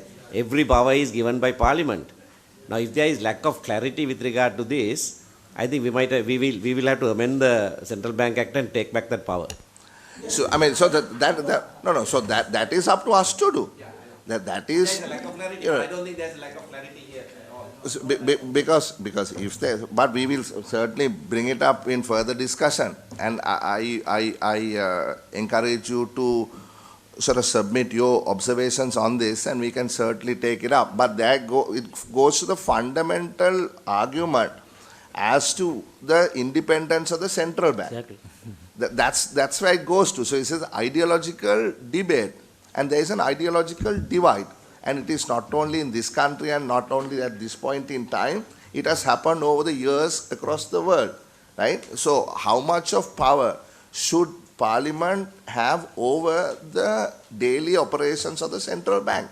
The independence of the central bank, in my view, is instrumental independence, because it is the elected body that determines the final objective of theirs, which is the inflation rate. So if 5% inflation rate, then you give them instrumental independence to use their monetary policy tools to ensure that the inflation is at 5%. Sir, now it is independent from the executive, not from the legislature. No, now we are not. That is why we are summoning them. No, sir. I agree with you completely that should be independent from the fiscal policy owners, the fiscal policy centers, the executives, the ministers and the president.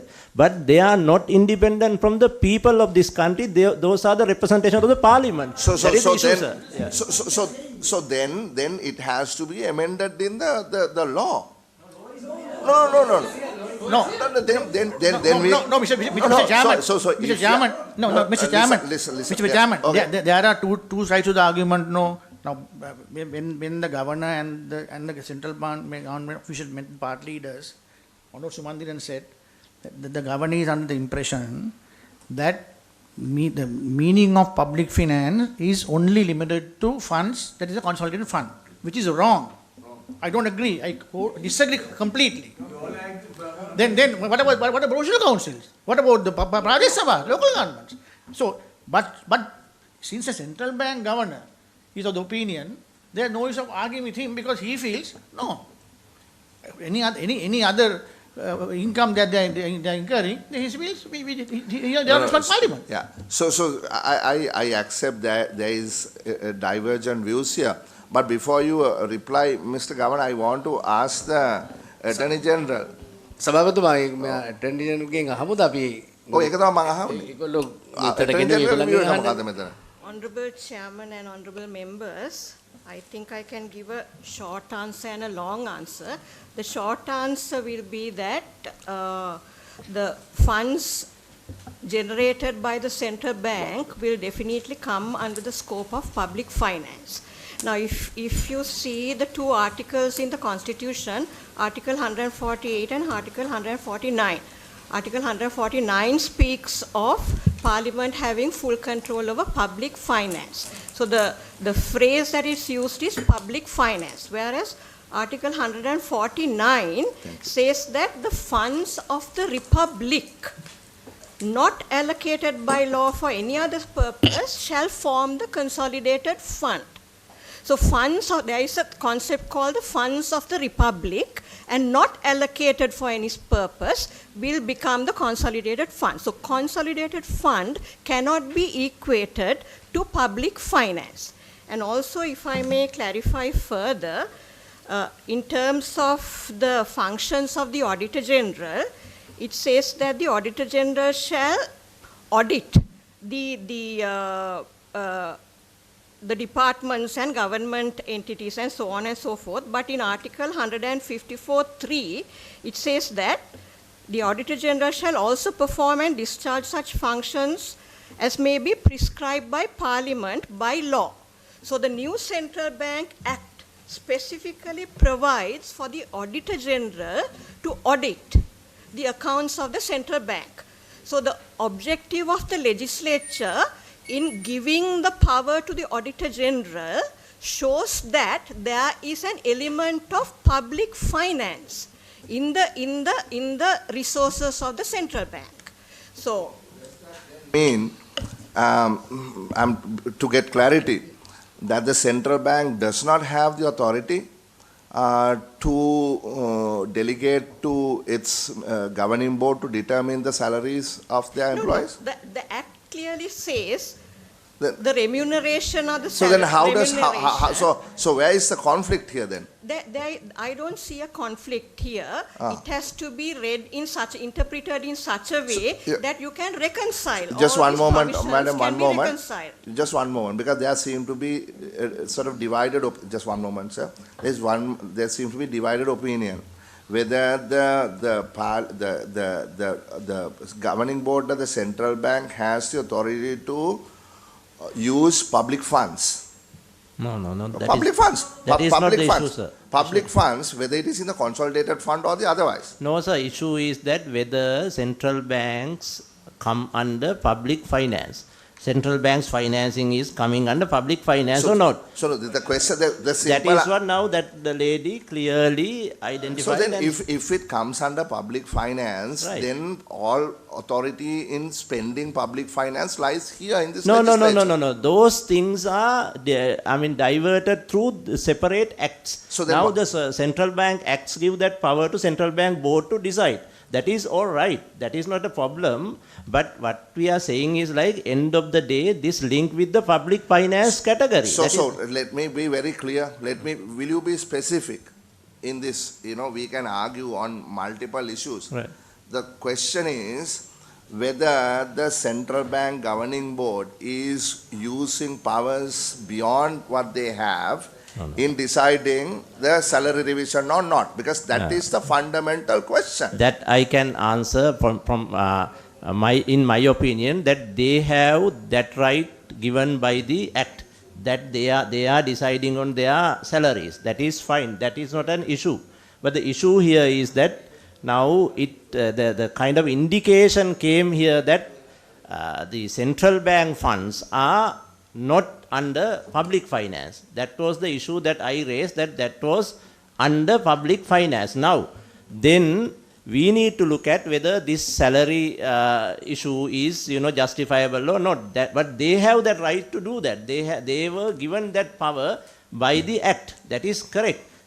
This power was given not by this Act. This power was given previously also. Yeah, that is what you're talking about the Act of 1950. Mr. Chairman, here there's no question about the legality of the central bank having powers to increase their salaries. That is a separate thing. That's a separate thing. But what we have සුදු සිංහලෙන් කියන්නම්කෝ. අපේ ප්‍රශ්නේ තියෙන්නේ මේ අලුත් act එකෙන් හෝ පරණ ඇක්ට් එකෙන් හෝ සෙන්ට්‍රල් බැංක් එකේ පඩි වැඩි කර ගැනීමට නීත්‍යානුකූල බාධාවක් කියන එක නෙවෙයි. හැබැයි අපි කියන්නේ මේ වෙලාවේ රටේ මේ තියෙන ආර්ථික තත්ත්වය මත මේ වෙලාවේ සෙන්ට්‍රල් බැංක් පඩි වැඩි කිරීම සදාචාර විරෝධී. එහෙම වුණොත් වෙන ආයතන වලට කතන්දර කියන්න පුළුවන්. දැන් මේ මහා ආందోලන තුරුදුන් ක්‍රිකට් බෝඩ් එක ඇවිල්ලා වරක් කියාගෙන ගියේ ඒගොල්ලන්ට ෆන්ඩ්ස් එන්නේ පිටරටින්. ඒ නිසා ඒ ෆන්ඩ්ස් ගැන ප්‍රශ්න අහන්න අපිට අයිතියක් නැත කියලා. ඒ නිසා හැබැයි මෙතන මේ චරිතේර මන්තු මත පොතේ එවිට වෙන වැදගත් කාරණයක්. ඒ කියන්නේ මෙතන අපි පඩි ගැන කතා කරන්න ගිහිල්ලා වෙන විදිහකින් කියවෙන්න ගත්තා. ඒක පබ්ලික් ෆයිනෑන්ස් ගැන ඒකට මොන්දින මන්තුමා කිව්වා ඉස්සර රෙස්ට්‍රීමේදී ගවර්නම කියලා තියෙනවා. එතුමා හිතන් ඉන්නේ එහෙම නෑ කියලා. පබ්ලික් ෆයිනෑන්ස් කියන්නේ ඒකාබද්ධ අරමුදලේ මොසලි විතරයි. ඒක වැරදි. හරි දැන් මේක පොඩගෙන let me finish. එතකොට මේ constitution එක ඉන්ටර්ප්‍රිට් කරන්න පුළුවන් සෙන්ටරල් මේ සුප්‍රීම කෝට් එකට විතරයිනේ. හරිද? correct. හරිනේ. එතකොට අපේ මේ ඉන්ටර්ප්‍රිටේෂන් එක හෝ ඔබගේ ඉන්ටර්ප්‍රිටේෂන් එක හෝ ගාවනගේ ඉන්ටර්ප්‍රිටේෂන් එක වැදගත් නැහැ. හරි ඉතින් මං හිතන්නේ මේක once and for all we have to have some answer to this. නෑ අපි එතෙන්ට යන්න ඕනේ නෑ. මේ ඉන්ටර්ප්‍රිටේෂන් එක ගැන ප්‍රශ්නයක් තියෙන්නේ මට පේන්නේ මහ බැංකුවේ අධිපතිතුමාටයි ආචාර්ය හරිසල් මෙතුමාට විතරයි. අපිට නම් කිසිම ප්‍රශ්නයක් නෑ. නෑ. එහෙම නෙවෙයි. අපි කලින් ඉඳන් කිව්වා මහ බැංකුවේ මේ පඩි වැඩි කිරීම සාධාරණීකරණය කිරීමේදී නීතිමය ගැටලුවක් ගැන නෙමෙයි මෙතන කතා කරන්නේ. ඔබතුමා එන්න කලින් නීතිපති ගැටලුව මොකද්ද කියලා කරුණාකරලා එහෙම මේ මෙතුමගේ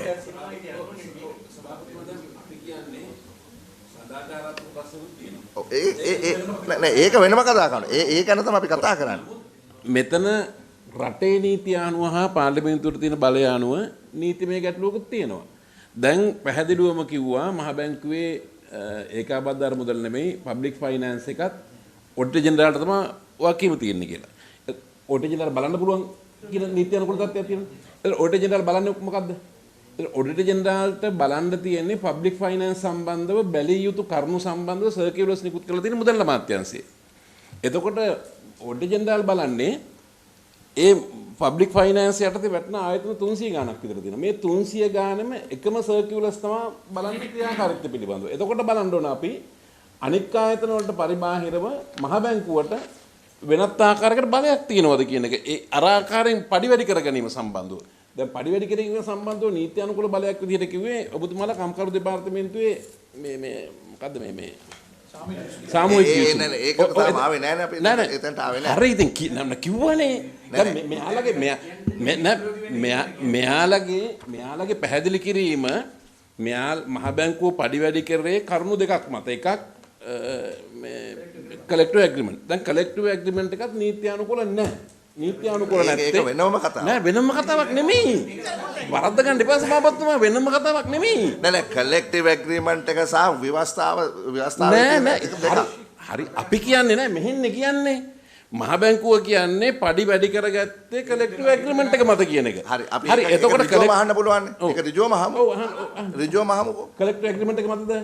ඔව් අනිවාර්ය මේ අවුරුදු මේ 2000 ඉඳලා මේ වෙනකම් එහෙම තමයි. හරි පොඩ්ඩයි. ඊළඟට කලෙක්ටිව් ඇග්‍රීමන්ට් එක කම්කරුව අමාත්‍යාංශය අනුමත වෙලා නැහැ කියලා පිළිගන්නවනේ.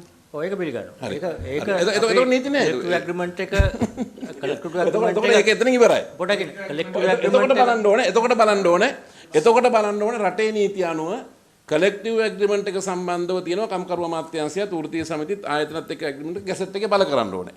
එතකොට බලන්න ඕනේ රටේ නීතියක් තියෙනවද කියලා. මහ බැංකුවට වෙනම කලෙක්ටිව් ඇග්‍රීමන්ට් එක නීතියක් තියෙනවද නැද්ද? සභාපතිතුමා දැන් බලන්න දැන් මේක ඔබතුමා මේ අදපු ප්‍රශ්නේ දැන් බලන්න අද කලෙක්ටිව් ඇග්‍රීමන්ට්ස් කියන ආයතන ගණනාවක් අමාත්‍යවරයාගේ බලය යටතේ සස්පෙන්ඩ් කරලා තියෙනවා. මොකද්ද? විදුලි බල මණ්ඩලය. හරිද? වෝටර් බෝඩ් එක. හරිද? එතකොට ඒගොල්ලන්ගේව අනුමැතිය අරන් තියෙද්දි රට ඇතුලේ සස්පෙන්ඩ් කරලා තියෙන වාතාවරණයක් තුල සෙන්ට්‍රල් බැංක් එක එහෙම ගිවිසුමක් නීත්‍යානුකූලව සම්මත නොකර තිබෙන තත්ත්වයක් තුල ඔවුන් Tamanට තිබෙන බලය පාවිච්චි කරලා ඔවුන්ගේ මේක වැඩි කරන් දෙනවා. ඒක සාධාරණ ප්‍රශ්නයක්. අතිශයින් සාධාරණ ප්‍රශ්නයක්. අර මිනිස්සුන්ට පාර්ටි බැස්සම කවුද ඔස් කියන්නේ? දැන් ඕගොල්ලෝගේ HR එකේ ඉන්නවා, ලීගල් එකේ ඉන්නවා. එතකොට කරුණාකරලා මේ ඍජු ප්‍රශ්නෙට උත්තරයක් දෙන්න. මේ කලෙක්ටිව් ඇග්‍රීමන්ට් එක නීත්‍යානුකූල නැත්තම් කොහොමද කලෙක්ටිව් ඇග්‍රීමන්ට් එකක් කරා පඩි වැඩි කරගන්නේ? ඔව් කලෙක්ටිව් HR එකෙන් කියනවා කලෙක්ටිව් ඇග්‍රීමන්ට් එකයි සම්මත මේක කොහොමද කරලා තියෙන්නේ? කලෙක්ටිව් ඇග්‍රීමන්ට් එක අපි එන්ටර් වුණාම පාටිස් දෙක අතර ඒක කම්කරු කොමසාරිස්ගේ රෙජිස්ට්‍රේෂන් එකට යවනවා. දැන් මෙච්චර කල් වෙලා තියෙන්නේ පාටිස් දෙක අතර ඇග්‍රී වෙලා කලෙක්ටිව් ඇග්‍රීමන්ට් එක අනුව පඩි අවුරුදු 3 තුනට වැඩි කරගෙන ඒක අලුත් එක ඔව් සර් ඒක හරි ඒක පිළිගන්නවා. එතෙන්දී මේකද මින් ඉදිරියට දැන් බැංකුව ලංකා බැංකුව ඉදලා තියෙනවා. අනිත් එකක්වත් නෙවෙයි. ඔව් සර් ඒක යවන්න පුළුවන් මේ වෙනකම්ම කිසිම ඩිස්පියුට් එකක් නෑ. නෑ දැන් වැඩි වල කරගෙන ඉඳලානේ.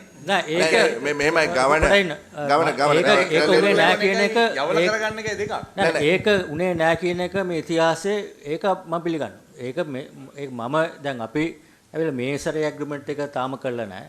මීට ඉස්සෙල්ලා කිසිම කලෙක්ටිව් ඇග්‍රීමන්ට් එකක් ලියාපදිංචි කරලා ගැසට් කරලා නෑ ඒ කම්කරු නීතිය යටතේ. ඒක පැහැදිලි. ඒක මේ මෙතන ඉතිහාසයේ ඉඳලා තිබිච්ච ලෙගසි ඉෂුව එකක්. ඒක නෑ කියලා මම පිළිගන්නේ. දැන් මෙතන ප්‍රශ්නේ වෙන්නේ මේකනේ මේ අධිපතිතුමා දැන් මෙතන දැන් කලෙක්ටිව් ඇග්‍රීමන්ට්ස් වලින් පඩි වැඩි කර ගන්න බොහෝ දෙනා බලාපොරොත්තුෙන් ඉන්නවා. ඒතකොට දැන් ඔබතුමාලා දීලා තියෙන මේ එක්සැම්පල් එකට අනුව හරි ඊළඟ එන සතියේ වෙන කවුරු හරි මේ ප්‍රශ්නේ ඉදිරිපත් කරන්න පුළුවන්. හරි එතකොට ඕගොල්ලෝ මේ වේජ් ස්පයිරල් ඉන්ඩෙක්ස් මේ ඉන්ෆ්ලේෂන් එකකුත් ඇති කරන්න යනවා කියලා මෙතනින් කාට හරි තර්ක කරන්න පුළුවන්.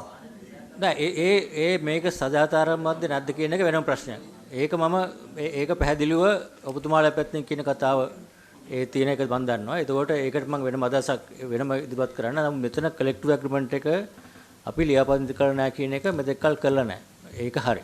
ඒක වැරදි. එතකොට ඒක නීතිමය එතකොට ප්‍රශ්නේ තියෙන්නේ නීතිමය වළංගුභාවයක් නැත්තම් ඒ collective agreement එක ගැසට් කරලා නැත්තම් ඒ කියන්නේ ඒකට නීතිමය වළංගුභාවයක් නැත්තම් කොහොමද ඒක මේ එක්සයිස් කරන්නේ? නෑ මෙහෙම කම්කරු නීතිය යටතේ නෑ තමයි.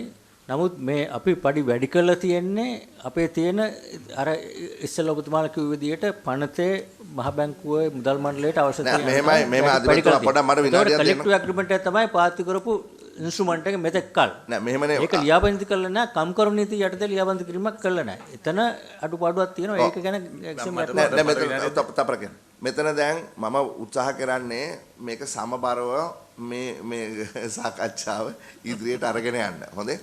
දෙපැත්තටම අවස්ථාව ලබා දෙන්න මේ තමන්ගේ මත ඉදිරිපත් කරන්න. අමාරු කාර්යයක්. නමුත් ඒක තමයි කරන්නේ.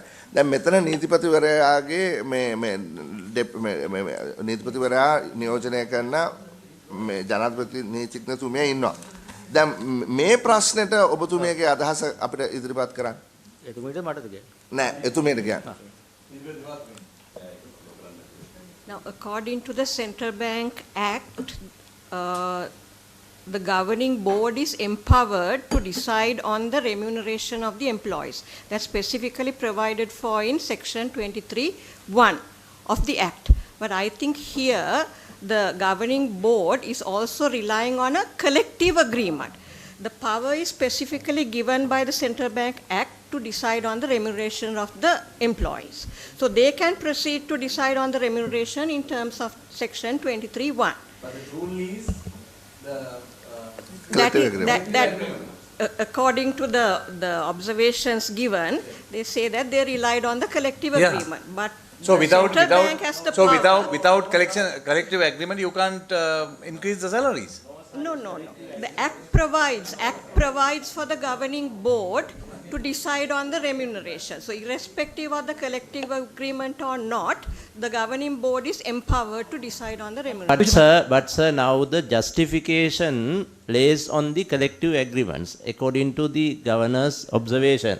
Now that is what governor said, that this was done due to this agreement. Now that agreement is not legally enacted. That is what now we have seen. So we need, the same way that you have right to decide on your salaries, that is also true. But if you are basing on that fact, then that fact is not valid. So that is the issue now. Mr. Chairman, just one point. Mr. Chairman, in the presentation prepared by the central bank to submit to us in Parliament, what does it say? Salary revisions under the collective agreements between trade and management, 5th March 2024, presentation to Parliament. So they have based their salary revisions not under the normal circumstances that they have. They have based on collective agreements. මේකේ මට මේකේ තියෙන එක ප්‍රශ්නයක් තමයි මට තේරෙන සවත්තුමා මහා බැංකුවේ මූලික තියෙනවනේ මේ විෂන් එක. ඒ විෂන් එක තමයි ලංකාවේ උද්දමනය පාලනය කිරීම සම්බන්ධව ගත හැකි ක්‍රියාමාර්ග ගැනීම. දැන් ඒකෙදී ලංකාවේ අනෙක් රටේ තියෙන අනෙකුත් සියලුම ආයතන මිනිස්සු රජයේ සේවක රුපියල් 20000ක පඩි වැඩි කරන්න කියලා ඉල්ලුවා. කලෙක්ටිව් ඇග්‍රීමන්ට්ස් තියෙනවා අවුරුදු 3ට පඩි වැඩි කරගන්න. මේ සියල්ලම මම කියන්නේ ඔබතුමාලා කන්ට්‍රෝල් කරයි කියලා. නමුත් ඇති වෙලා තිබෙන තත්ත්වයන් එක්ක ආණ්ඩුව විදිහට දරා ගන්න බෑ. ආයතන පාඩු ලබනවා. ඒ නිසා ඒ අය කොහොම හරි මේකට දැන් නතර වෙලා හිර වෙලා තියෙනවා. රුපියල් 10000 එකත් රුපියල් 4000ක් ජනවාරි මාස දිනවක ඒකත් නැහැ. ඊළඟට තව 10000 ඊළඟට දිනවක ඒවත් නැහැ. හැබැයි මේ සියල්ල මත මේ වැඩේ යනවා. මම මේ කිව්වේ concept එකක් මත මම මේ කියන්නේ. උද්දමනය පාලනය කිරීම සම්බන්ධව වැඩ කිරීම මහා බැංකුවේ මූලික කාර්යභාරය. එතකොට දැන් සිද්ධ වෙලා තියෙන කාරණේ තමයි ඔබතුමාලා ගත්ත මේ තීන්දුවත් එක්ක අර කකුල ඇදේට යන්න කියනවා වගේ හරි මේ කෙලින් යන්න කියනවා වගේ අනික් කට්ටියට හැබැයි ඔබතුමාලා මේ ක්‍රියාදාමය තුල වෙන ඉෂුව එකක් රට ඇතුලේ හදලා තියෙනවා. ඒක මේ කියන්නේ. ඒ නිසා ඒක ගැන හිතන්න කියන එකයි. ඔව් අවසාන වශයෙන් මට යන්න දෙන්න. සභාපතිතුමනි මම තර්ක කරන්නේ පාර්ලිමේන්තුවට මූල්‍ය බලය පිළිබඳව තිබෙන එකට හානියක් වෙන්න බෑ කියන තැන තමයි මම ඉන්නේ. ඒ වෙනුවෙන් තමයි මම තර්ක කරන්නේ. අලගේ වන්න මන්තුමා මට තේරෙනවා මේක මේ මතවාදී මේ තැනකට එනවා. මොකද නොයෙකුත් මේක පොඩක් පනත සම්බන්ධයෙන් ප්‍රශ්නයක් තියෙනවා. පොඩ්ඩක් අපරක් එන්න මං එන්නම්. හරි. එතකොට නැවත සාකච්ඡා කරන්න වෙනවා. එහෙමනම් මහ බැංකුවට දීලා තියෙන මේ ස්වාධීනත්වය කොයි ආකාරයට පාර්ලිමේන්තුවේ සමාලෝචනයට සහ ඔවුන්ගේ වගකීම් භාරයට ඇතුළත් වෙනවද කියන එක. ඔව්. එතකොට ඒක අපිට සාකච්ඡා කරන්න පුළුවන්.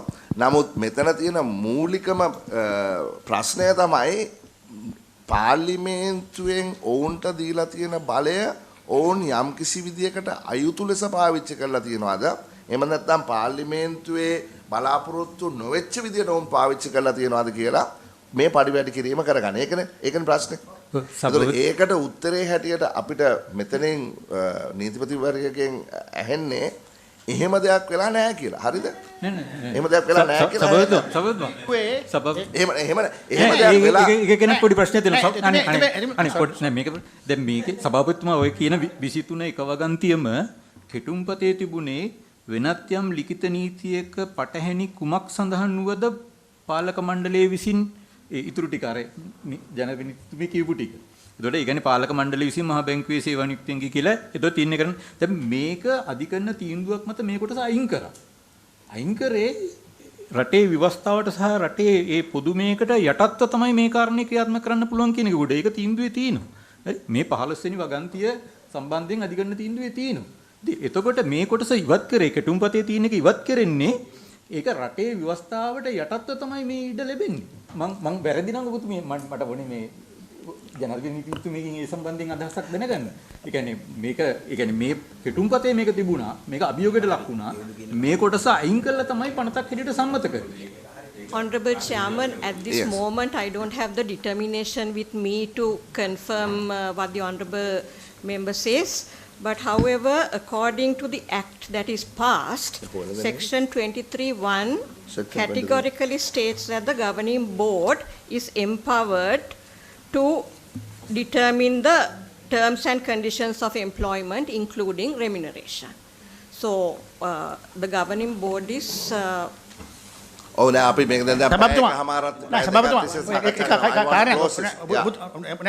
ඔබතුමා වැරදි ප්‍රකාශයක් කරා. මම ප්‍රකාශයක් කරන්නේ මම ඇහුවේ එහෙම දෙයක් කිව්වේ නෑ මෙතුමිය කිව්වේ මෙතුමිය කාරණා දෙකක් කිව්වා. එකක් කිව්වා ඔය දැන් කිව්වේ තමයි පඩි වැඩි කිරීමේ අයිතිය තියෙනවා. හරි. හැබැයි ඊළඟට එතුමිය කිව්වා මේ වෙලාවේ පඩි වැඩි කරගෙන තියෙන්නේ ඒගොල්ලෝ කලෙක්ටිව් ඇග්‍රීමන්ට් කියන පදනම මත. ඒක අපි පිළිගන්න එක වැරදි කියලා. එහෙම එකක් නැහැ. නෑ මේ ඒක එතුමිය කිව්වේ ඒකයි. අර අයිතිය තිබුණට කලෙක්ටිව් ඇග්‍රීමන්ට් මත නම් මෙරෙවෙන කළා තියෙන්නේ ඒක නීත්‍යානුකූල විදිහට කරලා නැහැ. හැබැයි මෙතන මේකනේ වෙලා තියෙන්නේ අපි මේක පැහැදිලි කරගෙන ඉවරයක් කරමු. අපි පැහැදිලිකත් තිස්සේ මේක සාකච්ඡා කරමු. මම හිතන්නේ මෙහෙමයි. මේ අධිපතිතුමා මෙතන ඉන්න හැමෝටම තේරෙනවා මේ නීතියේ යම්කිසි විදියකට තියෙන මේ බලය පාවිච්චි කරලා ඔබලා මේ දේ කරලා තියෙනවා. ඔබලා නොයෙකුත් විදියට මේක සාධාරණය කරන්න උත්සාහ කරනවා. පාර්ලිමේන්තු මන්ත්‍රීවරු මේකට ප්‍රශ්න කරනවා. නමුත් මම හිතන්නේ සදාචාරාත්මක ගැටලුවක් තමයි මෙතන තියෙන්නේ. හරි මොකද බොහෝ දෙනා මේ අවස්ථාවේදී අතිශයින් මේ බැට කාලා තියෙන අවස්ථාව. මම එක උදාහරණයක් කියන්නම්. අපි 1990 සුවසරේ කියලා ඇම්බියුලන්ස් එකක් දුවනවා. ඒකේ මිනිස්සු පැය 24ම වැඩ කරනවා.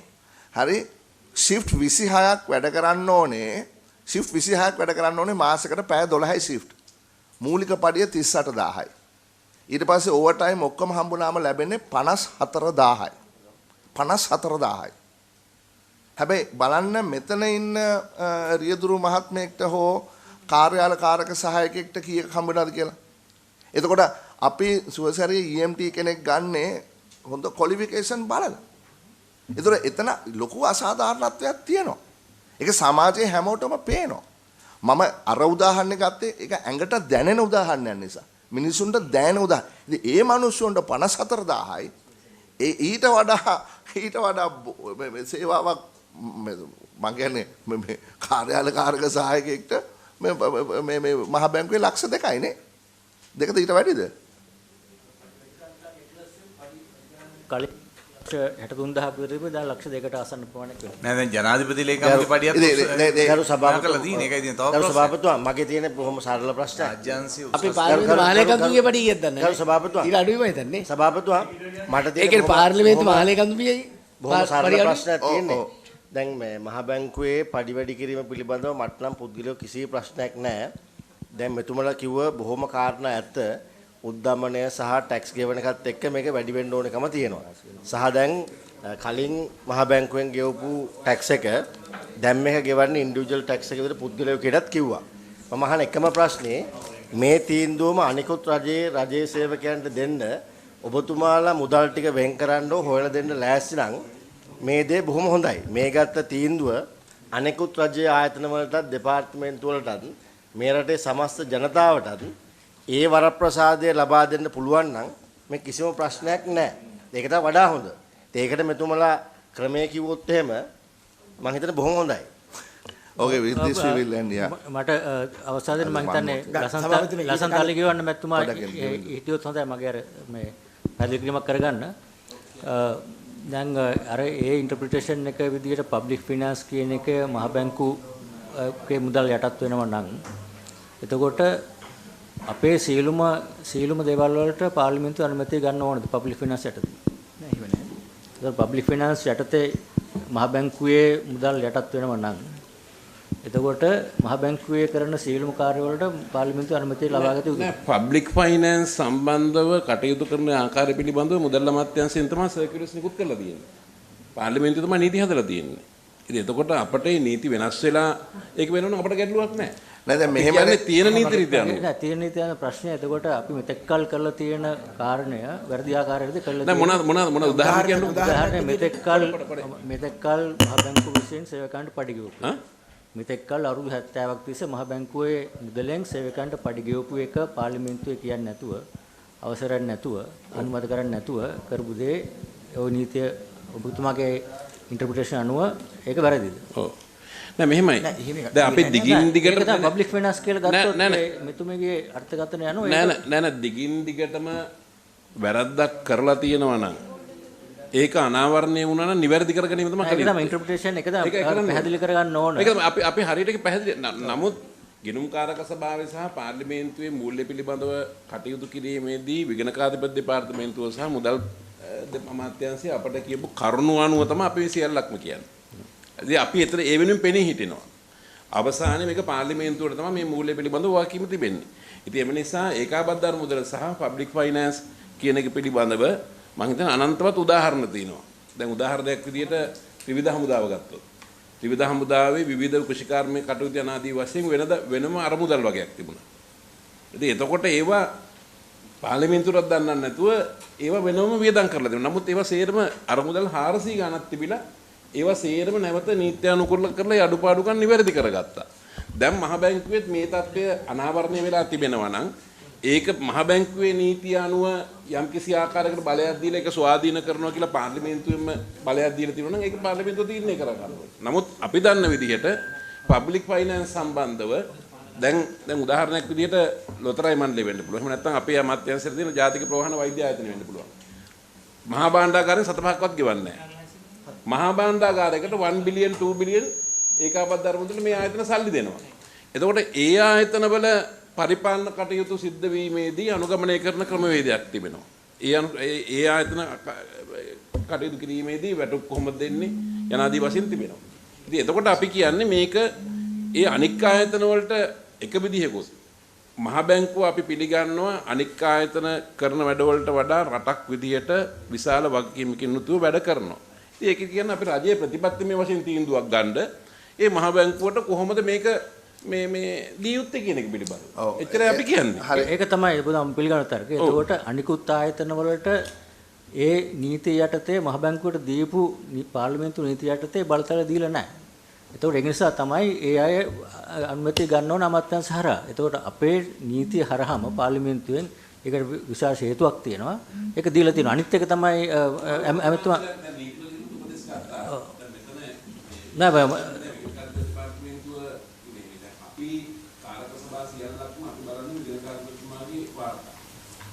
ඒ කියන්නේ ඇත්ත කතාව අපේ මේ ගිණුම්කාරක සභාවත් කෝපයකත් බලන්නේ විගණකාධිපති තමයි අපිට කරුණු ඉදිරිපත් කරන්නේ. ඉතින් ඒ නිසා මේ පිළිබඳව මම යෝජනා කරන්නේ විගණකාධිපති දෙපාර්තමේන්තුවෙන් එයාගෙන් අපි වෙනම වාර්තාවක් ගෙන්න ගමු. මොකක් සම්බන්ධද? මේ ක්‍රියාකාරී මේ සම්බන්ධයෙන් මේ ක්‍රියාකාරී අපි හරියට තේරුම් ගමු. මේක අතිශයින්ම වැදගත් කතාවක්. මොකද මේක ඔව් වැදගත් කතාවක්. මොකද අපි තීරණය කරන්න ඕනේ මහ බැංකුවට දීලා තියෙන ස්වාධීනත්වයේ යටතේ මොකද්ද ඒකේ ලිමිට් එක? මොකද්ද ලිමිට් එක? හරි එතකොට අපි ඒ කියන්නේ දැන් උදාහරණයක් හැටියට මෙහෙම කියමුකෝ. අපි ඇමරිකන් ඩොලර් මිලියනයක් ආයෝජනය කරලා තිබ්බා නිව්යෝර්ක් ෆෙඩ් එකේ. හරිනේ? එතකොට ඒක ආයෝජනය කරනකොට රුපියලයගේ 200යි. හරිනේ? එතකොට අපි ඒක කල්පිරෙනකොට රුපියලයගේ 400යි. හරිනේ? එතකොට ඩොලර් මිලියනට සාපේක්ෂව අපිට ලැබිච්ච මේ ආදායම දෙගුණ වුණා. හරිනේ? එතකොට ඒ මුදල කොතනටද යා යුත්තේ? ඔව්. එතකොට ආයෝජනය කිරීම සඳහා බලය දීලා තියෙන්නේ කොහෙන්ද? ආයෝජනය සඳහා බලය දීලා තියෙන්නේ මහ බැංකුවට බලය දීලා තියෙන්නේ. දැන් බලන්නකෝ. දැන් මං කියන්නේ දැන් මේ හැම එකකටම නෑ මේක වැදගත් කතාවක්. අතිශයින් වැදගත්. නෑ ඒක තමයි සභාපති ප්‍රශ්න නිශ්චිතයිනේ. දැන් අපි කියන්නේ නෑ මට කියන්නකෝ ඒ මුදල් වලට මොකද වෙන්නේ කියලා. නෑ මුදල් ඒක රාජ්‍යයට ඒ විදිහට ආයෝජනය කරලා කටයුතු කරන්න මේ පාර්ලිමේන්තුවෙන් 225ක් එක්කහුව වෙලා නීති හදලා තමයි බලය දීලා තියෙන්නේ. මේ අපි කියන්නේ මේ බලය දෙන්න කියලා මේ කියන්නේ අපිට දෙන්නවත් පාර්ලිමේන්තුවට දෙන්න කියලාවත් නෙමෙයි. මේකේ න්‍යායය තියෙන්නේ මේ 2 කෝටියක් මිලියන 22ක් ජනතාව නියෝජනය කරමින් අපි 225 ඉන්නේ. එතකොට ජනතාවගේ පරමාධිපත්‍යයේ බලය තමයි අපි පාවිච්චි කරන්නේ. ඉතින් එතකොට මේ බලය වෙනුවෙන් අපි කතා කරන්නේ. ඒක හරි. එතකොට ඔබතුමාට සම්පූර්ණ අයිතිය තියෙනවා නීති සම්පාදනය කරන්න. එතකොට ඒ නීති සම්පාදනය යටතේ තමයි මේ නීතිය සම්පාදනය ඒක තමයි දීලා තියෙන්නේ. එතකොට දීපු බලය යටතේ තමයි අපි ක්‍රියා කරන්නේ. ඒක තමයි. සභාපතිතුමා පොඩක් කියන අනේ පොඩි බෙන්ජත් මොකක්ද? පොඩක් කියන වලෙබඩ මන්ත්‍රීතුමා මොකද්ද මේකට සම්බන්ධද? ඔව් මේකට සම්බන්ධයි. ඇත්තටම ඒ කියන්නේ මේකේ දැන් අපිට වෙලාව සම්බන්ධයෙන් ලොකු ගැටලුවක් මේ සභාපති මේ හොන්ඩබල් සර් දැන් මේක මේ මම කියන්නේ අවසාන වශයෙන් ගත්තාම දැන් මෙතුමලා වැටුප් වැඩි කිරීම සම්බන්ධයෙන් ඉදිරිපත් කරපු සියලුම කරුණු කාරණා ගත්තාම අපි ගත්තොත් රාජ්‍ය මූල්‍යයට යටත් නොවෙනවා කියපු කාරණාව නිෂ්ප්‍රභා වෙනවා. ඒක රාජ්‍ය මූල්‍යයට යටත් වෙනවා. ඊළඟට නෑ ඒක මං හිතන්නේ ඒක තර්කයක්. ඒක තර්කයක් විතරයි. මොකද මට කවුරුත් වෙනුවෙන් පෙනී හිටින්න ඕනේ නෑ. හරි මම හැබැයි මම මෙතන සාධාරණ වෙන්න ඕනේ මේ වැඩේ කරනකොට. මට එක පැත්තක් ගන්න නෑ එහෙම කියන්න බෑ. නෑ අපි එහෙම කියන්නේ ඇයි? ඒක තර්කයක් ගරු මන්ත්‍රීතුමා. ඒක තර්කයක්. නෑ සමහර වෙලාවට දැන් උදාහරණයක් ඇරෙන්න නීතිපතිතුමා තර්කයක් ගෙනාවා දින 52 ආණ්ඩුව ඒක කරන්න පුළුවන් කියලා. හැබැයි ඒක තර්කය වැරදුනා. හරි අපි ඒක හරි ඉතින් ඒතකොට නීතිපතිවරයාට තර්කයක් කියන්න පුළුවන්. හැබැයි මේක ඇත්තටම මේකේ ඩිටර්මිනේෂන් එකක් දෙන්න පුළුවන් ශ්‍රේෂ්ඨාධිකරණයට පමණයි. ඉතින් මම සූදානම් නැහැ මෙතන පිළිගන්න ඒ තර්කය හරි කියලා. මම සූදානම් නැහැ. එතකොට ඒක තර්ක දෙකක් පමණයි. ඒ කියන්නේ දැන් පාර්ලිමේන්තුව සතු මූල්‍ය බලතල තමයි පාර්ලිමේන්තුවේ පනත හරහා එක්සයිස් කරන්න මහ බැංකුවට දීලා තියෙන්නේ කියන එක මුදල් කාරක සභාව විදියට තමුන්නාසෙට පිළිගන්න බෑ. ඒක නෙමෙයි. ඉතින් එහෙනම් මෙතන සාකච්ඡා කළ වැඩක් නැහැ. ඒක නෙමෙයි. මෙතන තර්කයක් තියෙන්නේ. නෑ මම අහන පස්සේ තමයි නෑ මෙතන අපි මේ පනත 3න් 2කින් හරි සරල බහුතරයකින් හරි ගෙනල්ලා අධිකරණයට ගිහිල්ලා සංශෝධන ගෙනල්ලා ඔක්කොම කරලා පනත පාර්ලිමේන්තුවේ සම්මත කළා. හරි. එතකොට මේ බලය තිබුණේ කවුරු අතුවද? මහජනතාව සතු පරමාධිපති නෑ මෙතන හරියට අපි තේරුම් ගමු මොකද ප්‍රශ්නේ කියලා. නැත්තම් මේක නැත්තම් වෙන කොයි හරි යන්න පුළුවන්. මේ හරියට තේරුම් ගමු ප්‍රශ්නේ මොකද්ද කියලා. උදාහරණයක් හැටියට මහ බැංකුව එදිනෙදා ඕපන් මාකට් ඔපරේෂන් කියලා එකක් කරනවා. හරි කොටස් මේ සමහර වෙන්න භාණ්ඩාගාර බිල්පත් විකුණනවා නැවත ලබා ගන්නවා. ඒකෙන් ඔවුන් යම්කිසි ආදායමක් ලබා ගන්නවා. හරි? හරිනේ? හරි. එතකොට ඒ ආදායම කාගේද? එහෙම නැත්නම් ෆොරින් එක්ස්චේන්ජ් පොඩකින් ඒක රාජ්‍යයට අයිති මුදල්. ඔව් ඒක තමයි. අනේ සභාපතිතුමා පොඩ්ඩක් මෙලියටම දෙන්න මම ගොඩ වෙලාවක් ඉවසන්න. පොඩකින් මම එතනට එන්න. හරි එතකොට එහෙමනම් එතකොට අපිට නීතිමය වශයෙන් අපිට මැදිහත් වෙන්න වෙනවා කොයි වගේ ඕපන් මාකට් ඔපරේෂන්ද කරන්නේ. කොයි වගේ ෆොරින් එක්ස්චේන්ජ් පොඩක් ඉන්නකො මම කියන්න. we have given what is called instrumental independence to the central bank. And it is very clear. That's it. You are correct. They have been granted. සභාපතිතුමා section 5 එක කියවන්න section 5. ඔබතුමාට වෙලාව දෙනවා. මේ කාරණේ සම්බන්ධයෙන් මෙදියත්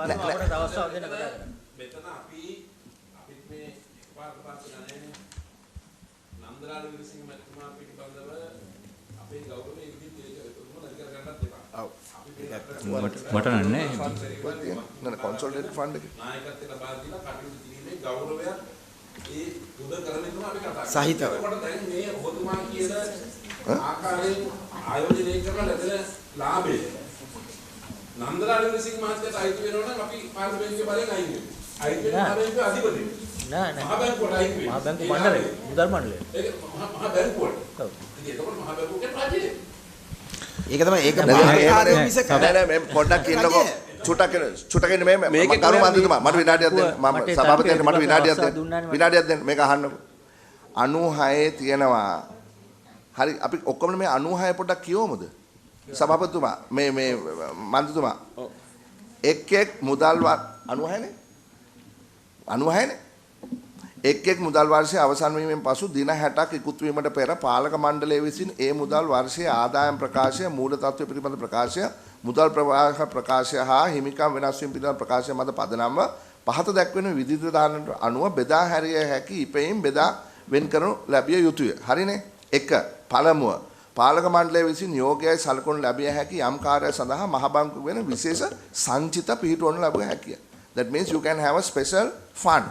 The governing board can decide what that fund is and how much of that money will go to that fund. 1. 2.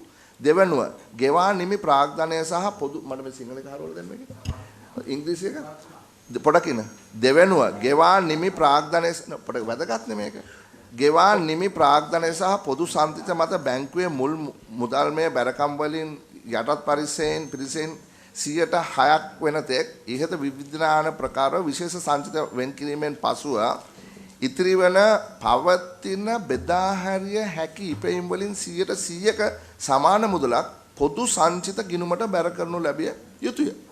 Right එතකොට තියෙනවා මේක common fund එකක් තියෙනවා.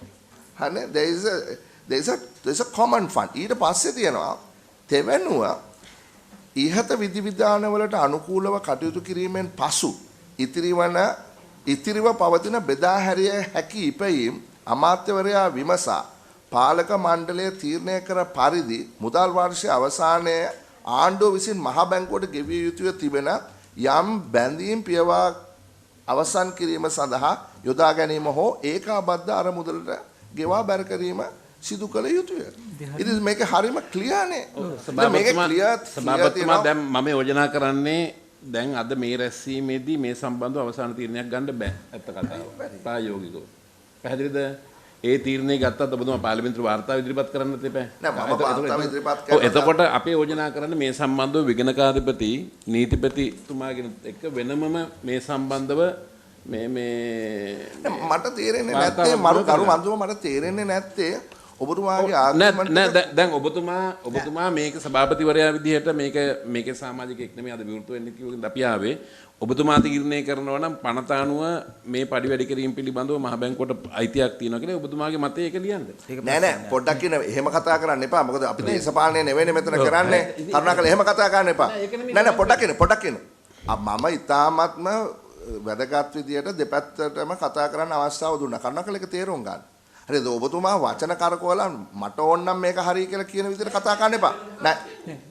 මොකද දැන් ඔබතුමා කියනවා නම් මේක වැරදි කියලා. හරි එහෙමනම් ඔබතුමා ඒ මතය ඉදිරිපත් කරමු මොන්ට නෑ දැන් මෙච්චර කාල කවුරුත් පිළිගන්නේ පොඩක් ඉන්නකො පොඩක් ඉන්න මම කතා කරනවානේ පොඩක් ඉන්න. අපිට මෙතන අහන්න තියෙන නිලධාරියා තමයි මේ නීතිපති දෙපාර්තමේන්තුව. නීතිපති දෙපාර්තමේන්තුව වෙනුවෙන් ජ්‍යෙෂ්ඨ නීතිඥවරයා ඉදිරිපත් වෙලා තියෙනවා. හරි එතකොට අපි අහන ප්‍රශ්නේ තමයි ඉතින් එතුමිය පැහැදිලි කිරීම දුන්නානේ.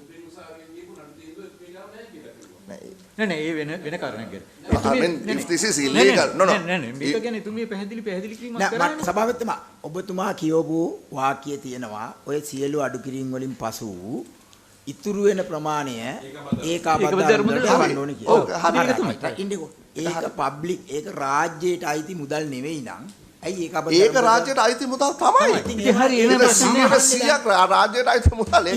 ඉන්නකෝ සභාපතිතුමා. එතකොට දැන් ඒකාබද්ධ අරමුදලට රෙමිට් කරන ටික විතර රාජ්‍යයට අයිති වෙලා මේගොල්ලෝ වියදම් කරගන්න ටික රාජ්‍යයට අයිති වෙන්නේ නැත්තේ කොහොමද?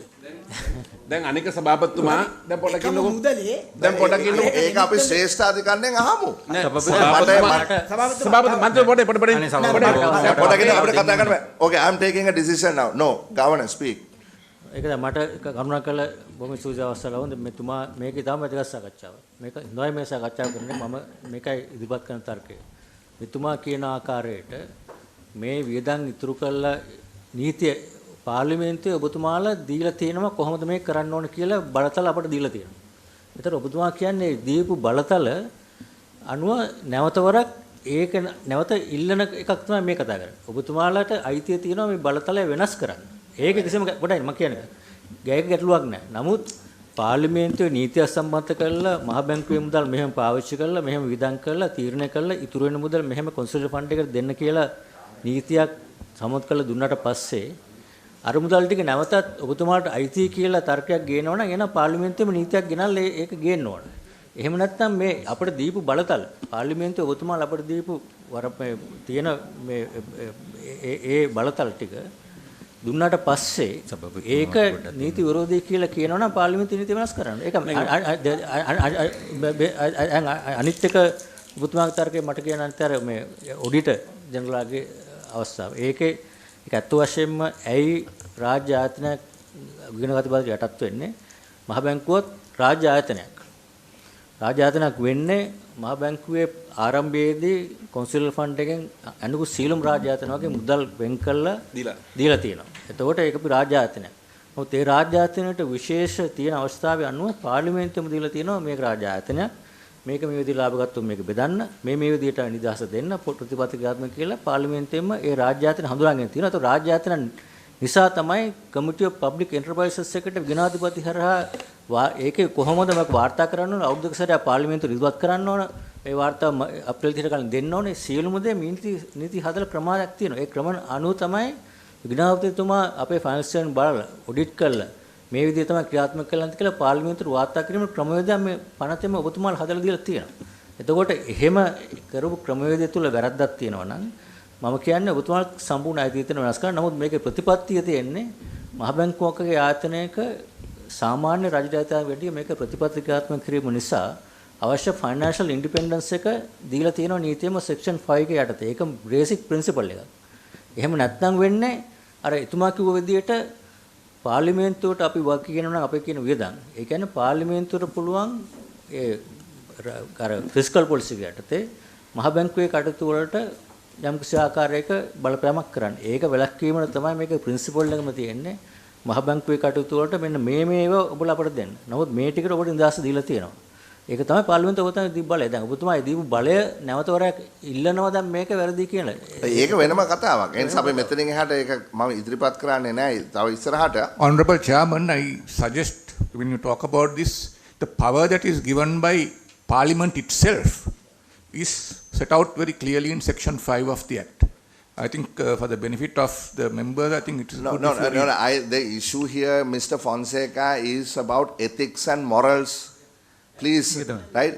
Whether this is the right time for you people to increase your salaries by 78%, right? And that is another question. That's another question. Right? And that the people will decide. හරි ඔයගොල්ලෝ හරි දේ කරාද ඔයගොල්ලෝ සදාචාරාත්මකද මේක කරේ කියන මමත් විවේචනය කරනවා.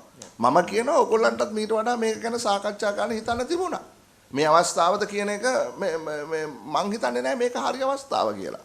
මොකද අනිත් සියලුම දෙනාටත් මේ ප්‍රශ්නේ තියෙනවා. නමුත් නීතිමය වශයෙන් මේ පාර්ලිමේන්තුව විසින් මේ ගවර්නින් බෝඩ් එකට දීලා තියෙන බලය නැවත අපි යම් කිසි විදිහකට ලබා ගන්නවද කියන එක පාර්ලිමේන්තුව පනතකින් අපි සංශෝධනය කරන්න ඕනේ. ඒක අපි වෙනම කතා කරමු. ඒක වෙනම කතා කරමු. අවසාන වශයෙන් ගෙවින්දු කුමාරතුංග මන්ත්‍රීතුමාගේ ප්‍රශ්න එතනින් අපි සභාපතිතුමා මේ සම්බන්ධයෙන් ඒ කියන්නේ දැන් ඔය මේ නිර්වචනය මොකක් වුණත් මම හිතන්නේ ඔබතුමා හරියට කිව්වා දැන් අනික් කටයුතු මම කියන්නේ ඔය ෆිස්කල් ප්‍රතිපත්තිය සම්බන්ධයෙන් ඒ සම්බන්ධයෙන් කෙසේ වෙතත් මහ බැංකුව මේ කරපු ක්‍රියාවෙන් පෙන්නලා තිනවා තමන්ගේ වැටුප් සම්බන්ධයෙන් තීරණය කරන්න තමන් නුසුදුසුයි කියලා. ඒක ගැන අපිට මහජනය කියන්නේ අපිනේ අවසාන වශයෙන් පනතකින් බලය දීලා තියෙන්නේ. ඒ නිසා මහජනයාගේ එන විවේචනයට සහ විරෝධයට සහ කෝපයට අපිට මුහුණ දෙන්න වෙනවා. ඉතින් ඒ නිසා මම කියන්නේ බලය එහෙමනේ මේ කියන්නේ රටක් ක්‍රියාත්මක වෙන්නේ කියන්නේ බලය දෙන එක ප්‍රශ්නයක් නැහැ. හැබැයි ඒ අය ඒ බලය නිසි ආකාරයෙන් ක්‍රියාත්මක කරනවද කියන එක උඩ ඒ බලය දිගටම දෙන්න පුළුවන් ද බැයිද කියන එකත් ඒක මම මේ කියන්නේ මුදල් ප්‍රතිපත්ති සම්බන්ධයෙන් නෙවෙයි. මේ වැටුප් සම්බන්ධ කාරණේ දින මහ බැංකුව පෙන්වලා තිනවා තමන් සම්පූර්ණයෙන්ම අසාර්ථකයි මහජනයා දුක් පීඩා විඳිද්දී අර හොඳට ආර්ථිකය තියෙන කාලෙවත් වැඩි නොකරගත්තු මට්ටමකින් වැටුප් වැඩ කර ගැනීම තුළ ඒකම මට මේකත් එක්ක සම්බන්ධය අද කාලයක් නැත්නම් ඔබතුමාගෙන් සභාවතුමා ඉතාම කරුණාවෙන් ඉල්ලනවා මේ සම්බන්ධයෙන් විශේෂ සාකච්ඡාවක් හැඳවන්න සේවකත්ව සාධක අරමුදල සම්බන්ධයෙන් උත් එහෙමමයි කටයුතු කරේ නෑ හරි වෙනම එකක් මම මෙතුමන්ගෙන් ඉල්ලන්නේ හරි වෙනම එකක් හැඳවන්න ඒ කියන්නේ මේ රටේ එතුමන්ලා යටතේම පාලනය වෙන 2022 අවුරුද්දට සේවකත්ව සාධක අරමුදලට 109ක් ප්‍රතිලාභ දීලා තියෙද්දි ඒ සේවකත්ව සාධක අරමුදලේ මුදල් ආයෝජනයෙන් ඒ වියදම් පියවල අනිකුත් රජයට ගෙවන්න ඕනේ බදු ගෙවලා ඔය 109 ගෙවුවෙමුත් පස්සේ තවත් බිලියන එකක් 21ක් එතුමන්ලගේ ගිණුම් අනුව තවත් බිලියන 21ක් ඉතුරු වෙලා තියෙද්දි අඩුම තරමින් ඒකවත් නොදී ඒ කියන්නේ එතුමන්ලා හැබැයි ඒ අවුරුද්දේදී Tamanට ගෙවාගෙන තිනවා 29.27ක් 29 සහ 109 අතර වෙනස බලන්න ඒ බිලියන 21ක් ඉතුරුව තිබීදී මොනතරම් අමානුෂිකද අපිට නම් පේන්නේ එහෙමයි. දැන් ඊළඟ අවුරුද්දට දැන් 2023ත් මේ වෙලා තිනවා. ඒත් දැන් මුදල් ප්‍රශස්තිකරණයටත් දැන් රටේ EPF එක යටත් වෙලා තිනවා. මෙතුමන්ලගේ EPF එකත් යටත් වෙනවා කියලා. එහෙමනම් උපරිම ප්‍රතිලාභ ලැබෙන්න පුළුවන් 12.5යි. නෑ ප්‍රශස්තිකරණයට යටත් වුණා නම්. ඒකට රටේ එකට ගෙවලා තියෙන්නේ ආයෙත් 9. මෙතුමන්ලගේ වාගෙන තිනවා 19.5ක්. මේ ගැන සොයා බැලීම සඳහා විශේෂ කමිටුවක් හෝ කැඳවන්න කියලා ඉතාම ඕන කමිටුවක්. සභාපතිතුමා අවසාන මට විනාඩියක් දෙන්න. ඒක ඉතාම සභාපතිතුමා පිළිගන්නවා අපිට අවස්ථාවක් දෙන්න. මොකද ඒ කියපු සමහර කරුණු සත්‍යයි සමහර කරුණු අසත්‍යයි. ඒක නිසා අපිට අවස්ථාවක් දෙන්න විස්තර කරන්න. මම පොඩක් කියන ලස්සද මන්ත්‍රීතුමා මම මේක අපි නිර්දේශ කරනවා මේක ලියා ගන්න අපි වේලාවත් යොදා ගමු. මේ ගරු මන්ත්‍රීතුමාගේ ප්‍රශ්නයට එහා ගිහිල්ලා ඔබලාගෙන් අපි බලාපොරොත්තු වෙනවා දේශීය ණය ප්‍රශස්තිකරණය කිරීම හරහා හරි අපිට හරි උත්තරයක් කලින් ලැබුණේ නැහැ අර්ථසාධක අරමුදලට කොපමණ අහිමි වීමක් සිද්ධ වෙනවද කියලා සමාජිකයන්ට. ඒ පිළිබඳවත් දීර්ඝ පැහැදිලි කිරීමක් අපි ඔබලාගෙන් බලාපොරොත්තු වෙනවා. ඒත් සමගම ගරු මන්ත්‍රීතුමාගේ ප්‍රශ්නෙට අපි ඒක තව මාසයකින් විතර දාගමුද? මම කමන්න. තව මාසයකින් විතර දාගන්න. ඔය ප්‍රශ්න කිපිසරා උත්තරයක් දීලා දෙනවා. යාත් ඕනලාක උත්තර දෙන්න පුළුවන්. හරි. අපි තව මාසයකින් ඕම විශේෂ අපි කැඳවීමක් කරමු ඒක මේ සාකච්ඡා කරන්න. ගරු මන්ත්‍රීතුමාට ආරාධනා කරනවා. සභාපතිතුමා නම් දැන් වසරකට වඩා ගෙවිලා තියෙන හින්දා මාර්තු මාසය ඇතුළත හරි. මාර්තු මාසෙ දැන් අද 3 වෙනිදා 5 වෙනිදා. අප්‍රේල් අවුරුද්දට කලින් දාන්නවා. නෑ මේ දැන් non sitting date එක දාගන්න පුළුවන් කමන්නේ. last sitting date in March is what? 28th. නෑ non sitting date එකක් ගන්න පුළුවන් නම් කමන්නේ අපිට එන්න පුළුවන්. No. No problem. Non sitting can we do towards the end of March? Mr. Fonseca. End of March. Oh. හරි අපි දිනයක් කියන්න. මේ දවස්වල අපේ අර ණයපොසකරණ සහ ජාතන බුලන්නේ okay right. අපි සාකච්ඡා වලට ඒ සඳහා සභාපතිතුමා අවසාන වශයෙන් පොඩකින් මේක ඉවරයක් කරගමු. So what when will that finish? When is IMF second round discussions finishing? They will be here until I think 17th and this it was ඔයගොල්ලෝ ඔක්කොම යනවා වොෂින්ටන්. නෑ ඒප්‍රිල් පස්සේ යන්නේ. ඒ කවදද යන්නේ? ඊට ඉස්සෙල්ලා පුළුවන්. So anytime between end of March and beginning of April somewhere there. Honorable Alagewana, last one. ඔව් සභාපතිතුමා දැන් මෙතනදී මේ එළිවෙන කරුණක් තමයි මහ බැංකුවේ ස්වාධීනත්වයේ පිළිබඳව අපි කිසිදු තර්කයක් නැහැ ස්වාධීනත්වය ලබා දිය යුතුයි. ඒතකොට ස්වාධීනත්වය කියන්නේ මොකක්ද? ඒ කියන්නේ මුදල් මුද්‍රණය කිරීම, පොලි අනුපාතය වැනි ප්‍රතිපත්තිමය තීන්දුව කියන එක තමයි අපි හිතන්නේ මේ දේශපාලඥයන්ගෙන් මැදිහත් වීමකින් තොරව ඒ සම්බන්ධව ඉන්න වෘත්තිකයන්ගේ දැනුම අනුව රට ගෙනියන්න නිදහසක් කියන එක තමයි අපි බලාපොරොත්තු වෙන්නේ කියන එකයි මම පෞද්ගලිකව නම් දකින්නේ. ඊට අමතරව විශේෂයෙන් මම හිතාපේ අනිත් කරුණ පිළිබඳව දැන් අපි දැන් මේ කාරක සභාවල දැන් පැහැදිලි කිරීමේදී කිව්වනේ දැන් මේ මහා බැංකුවේ මේ සියලුම ආයෝජනය කරලා එන ලාභෙන් ඉතුරු සල්ලි ඒකාබද්ධ අරමුදලට අපි ගන්නවා. දැන් මේ වැඩේම තමයි අපි දේශීය ආදායම් සහ කස්ටම් එකෙන් කරන්නේ. අපි එන්න කියනවා එන්න කියලා අහනවා සීනි බදු මෙච්චරක් මේ වුණා. කොහොමද සල්ලි ටික ඒකාබද්ධ අරමුදලට ආවද? හරි? ඒතර අර බද්ද ඉන්කම් ටැක්ස් ඇයි ගන්න නැත්තේ? ආවද? එතකොට අපි ආදායම් ලබා ගැනීම පිළිබඳවත් වගකීම් දෙන්නේ පාර්ලිමේන්තුවට. ඔව් එතකොට ඒකාබද්ධ අරමුදලෙන් එතකොට අපි එහෙමනම් මෙතනදී තීරණයක් ගන්න ඕනේ මහා බැංකුවේ ස්වාධීනත්වයේ තුල එයාලා ඕන විදිහකට ආයෝජනය කරලා එන සල්ලි ටික වියදම් කරලා මහා බැංකුවේ විතරක් අපි දීලා තියෙන ස්වාධීනත්වය අනුව ඉතුරු රුපියල් ඒකාබද්ධ අරමුදලට මේ බිලියන් එකක් ගන්න පුළුවන් නම් හරිද? දුන්නොත් මිලියන 10ක් ආය මිලියන 10 හරි කියන එක ඉම්මු කෙනක තීන්දුවක් තමයි අපිට ගන්න වෙන්නේ. අපි කියන්නේ මේක පැති කීපයකින් පාර්ලිමේන්තුවට මේ වගකීම අනිවාර්යයෙන්ම තියෙනවා කියන එක විතරයි මම කියන්නේ. ඒක තමයි තුමා නීතිය ඇතුලේ මුදල් නීති පනත ඇතුලේ ඒ සඳහා කොහොමද කරන්න ඕන කියන එක පැහැදිලිව ඔඩිටර් ජෙනරාල්ට ඇතුව මේ කොහොමද අපට ඕන විදිහට මේක කරන්න බෑ. ඒක නිසා තමයි අපි accountability එකක් තියෙන්නේ පාර්ලිමේන්තුවට අපේ ෆයිනෑන්ස් ස්ටේට්මන්ට් දෙන්න ඕන මාස 3කට කලින් මාසෙ පබ්ලිෂ් කරන්න ඕන. ඒක ඔඩිට් කරන්න ඔඩිටර් ජෙනරාල් ඒ checks and balances මේ පාර්ලිමේන්තුවේම අපට 82 ආ යටතේ 82 ආ යටතේ මේ කමිටුව හරහා හැම මාස 4කටම සැරයක් වාර්තාවක් ඉදිරිපත් කරන්නත් ඕනේ. අපි මේ කැඳවීමක් කරේ. අපිට ඕන වෙලාවක කැඳවීමක් කරන්නත් පුළුවන්. ඉතින් ඒ හරහා අපිට බලතල තියෙනවා මේ මොවුන් කැඳවන්න. හරි පොඩකින් අපි ඉවර කරමු විනාඩියක් කියන්න. එහෙමනම් මම හිතන්නේ අපි ඔක්කොටම බඩගිනේ මම හිතන්නේ අද සාර්ථක සාකච්ඡාවක් කියලා මම විශ්වාස කරනවා. මේ කාරණාවට එහා ගිහිල්ලා තර්කානුකූලව විසඳාගත යුතු ගැටලු කිහිපයක් ව්‍යවස්ථානුකූල ගැටලු කියලා මම විශ්වාස කරන්නේ. යම්කිසි අර්ථකථනයන් බඳවා ගැනීම ප්‍රශ්නෙත් අවධානය වෙන්න ඕනේ කේස් එකක්. හරි ඒක අපි ලියාගත්තා. හරි මට තප්පරයක් දෙන්න. මොකද දැන් 88 89 බිහිසණයෙන් පස්සේ ලංකාවේ youth unrest එක පිළිබඳව තිබිච්ච පරීක්ෂණ වල ඒක තේරෙනවා. අපි ඒක තේරුම් ගත්තා. රෙකමෙන්ඩේෂන් එකක් තියෙනවනේ. ඒක වෙනමම අපි HR එකෙන් ඒක ඉල්ලුවානේ අපිට වාර්තාවක් දෙන්න කියලා. හරි. ඉතින් ඒ නිසා මෙතනදී සමස්තයක් හැටියට මහ බැංකුවට දීලා තියෙන බලතල වලට අනුව ඔවුන්ගේ වියදම් වලට යම්කිසි මුදලක් තියාගත්තයින් පස්සේ අනිත් ආයෝජන වලට වෙනස තියාගත්තයින් පස්සේ ඊටු ටික කොන්සොලිඩේටඩ් ෆන්ඩ් එකට යන්න ඕනේ කියලා නීතියේ තියෙනවා.